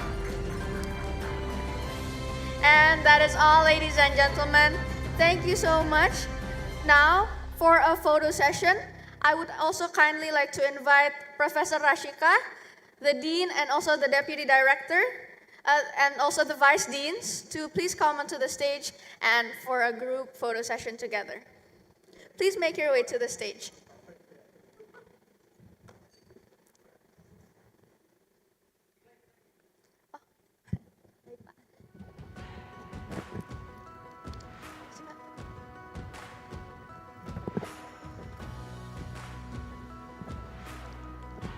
Okay, on my cue. On 3, 2, 1. Another smile, please. 3, 2, 1. All right, thank you so much to our lovely speakers, our moderator, our Dean, Vice Dean, and Deputy Director.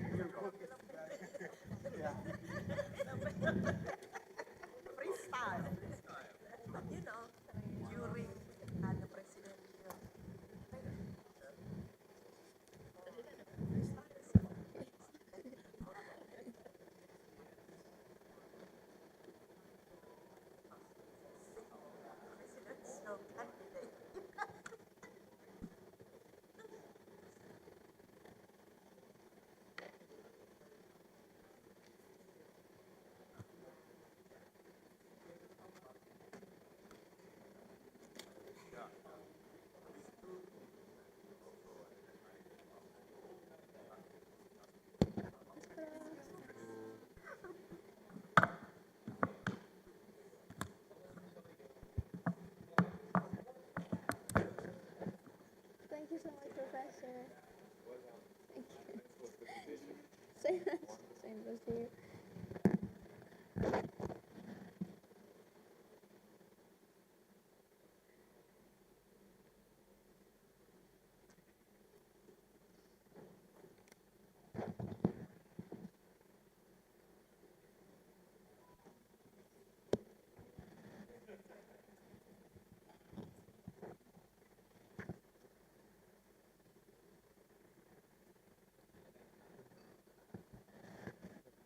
Sorry, tadi aku terpaksa ganti karena disuruhnya nunggu Pak Dinas Jenderal. Tapi Pak Dinasnya nggak ada, jadi aku manggil Mr. Imade dulu.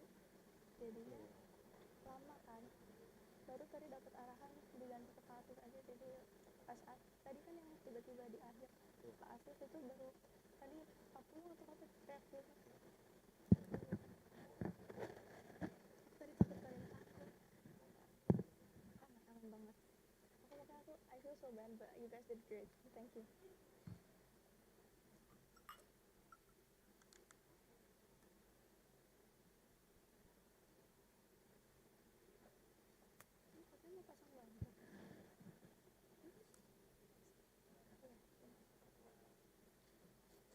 Ayo, tapi awalnya bagian dari closing.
Ladies and gentlemen, we are now at the closing ceremony of the 4th International Conference on Law, Economy, and Governance 2025.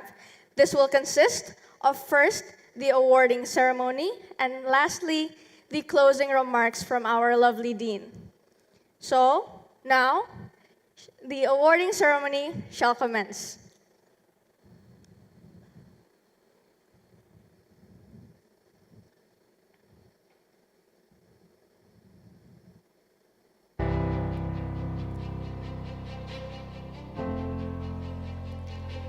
Firstly, I would like to announce the Best Paper Award.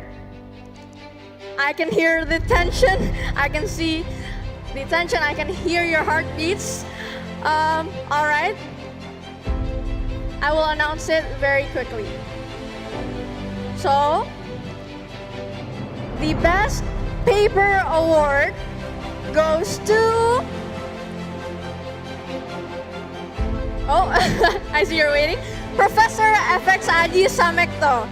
A big round of applause to Professor FX Aji Samekto with the title of Neoliberalism and the Challenge of Achieving the Sustainable Development Goals, the Role of Progressive Law in Addressing Deforestation and Its Impacts in Indonesia. That is not the only award for today, ladies and gentlemen. We also have the Best Presenter Award. I know you're all looking forward to this. And so, a big congratulations to our best presenter in this event, to Mr. Jeremy Zefania Yaka Arvante. Big round of applause, ladies and gentlemen.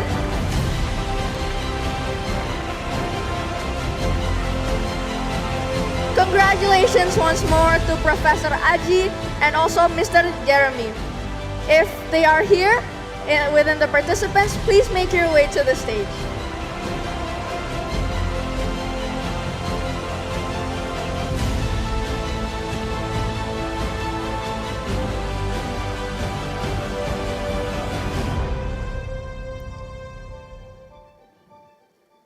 Congratulations. All right. Since it seems like Professor Aji Samekto is not available in attending this event, then he will be represented by Mr. Diastama. Now, as for the awards, it will be presented by Professor Retno as our Dean of the Faculty of Law. So to Professor Retno, please make your way onto the stage.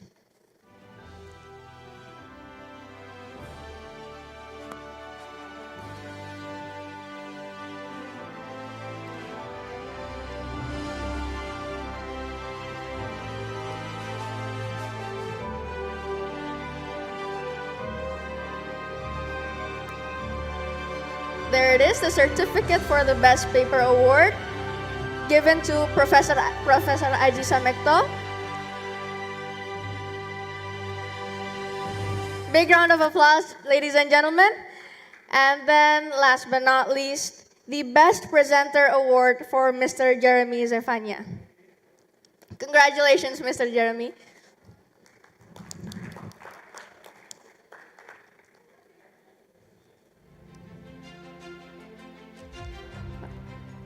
Once more, congratulations, and thank you so much, Professor Retno, for providing the awards. To Professor Retno, if you may remain on the stage for the closing ceremony.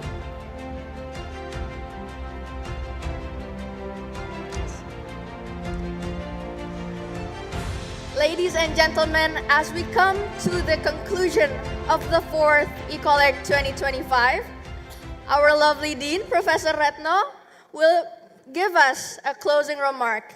To Professor Retno, the floor is yours.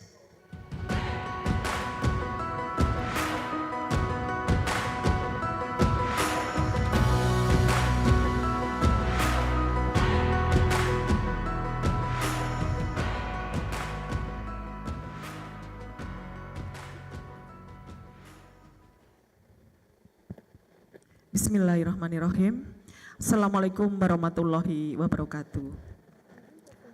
Good afternoon, ladies and gentlemen. the Honorable Vice Dean of Faculty of Law, Universitas Diponegoro, Dr. Aditya Yuli SSH MH, the Honorable Speaker, Prof. Lois Kotse, Profesor Saukat Alam, Profesor Rasikah MD Khalid, Profesor Markus Wegner, Made Andi Arsana STMT PhD, Profesor Dr. Susi Dwi Haryanti, Profesor Dr. Hadianto, Profesor Dr. Nani Trihastuti, distinguished guests and participants.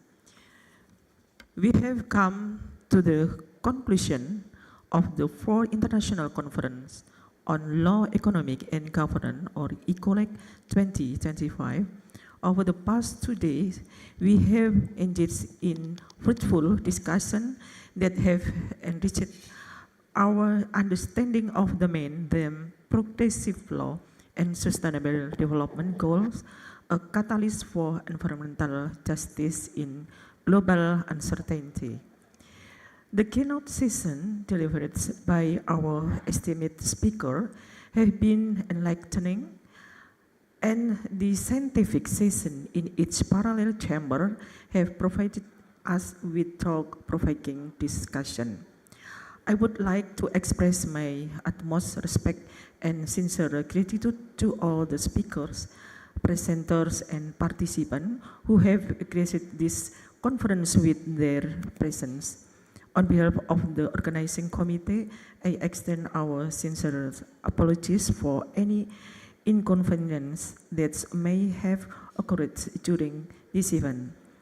We are immensely grateful for the support we have received from Universitas Diponegoro and all the individuals involved in making this conference possible. Our heartfelt appreciation goes to the entire organizing committee and the hardworking crew member who have dedicated their tireless effort to ensure the success of the international conference. Thank you for orchestrating such a remarkable event. Ladies and gentlemen, we sincerely hope that you are keeping well and safe.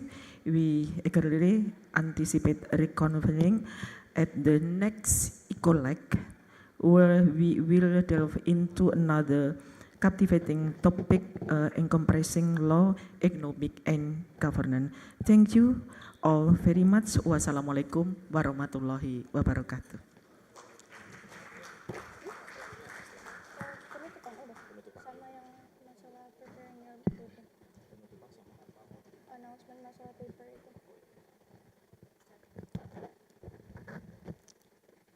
Thank you so much, Professor Retno, for your wonderful closing remarks.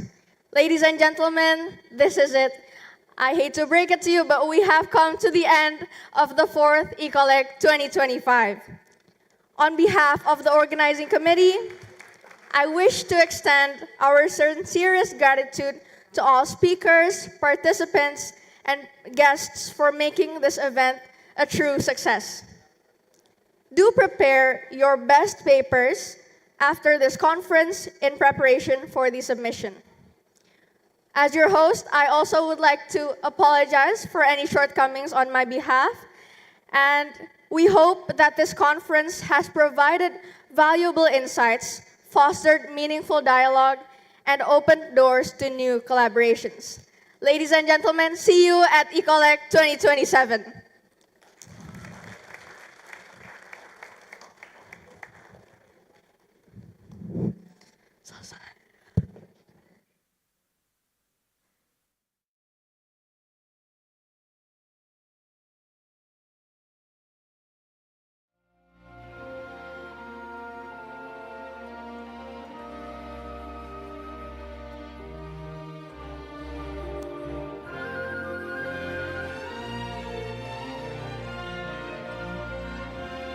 Recording stopped.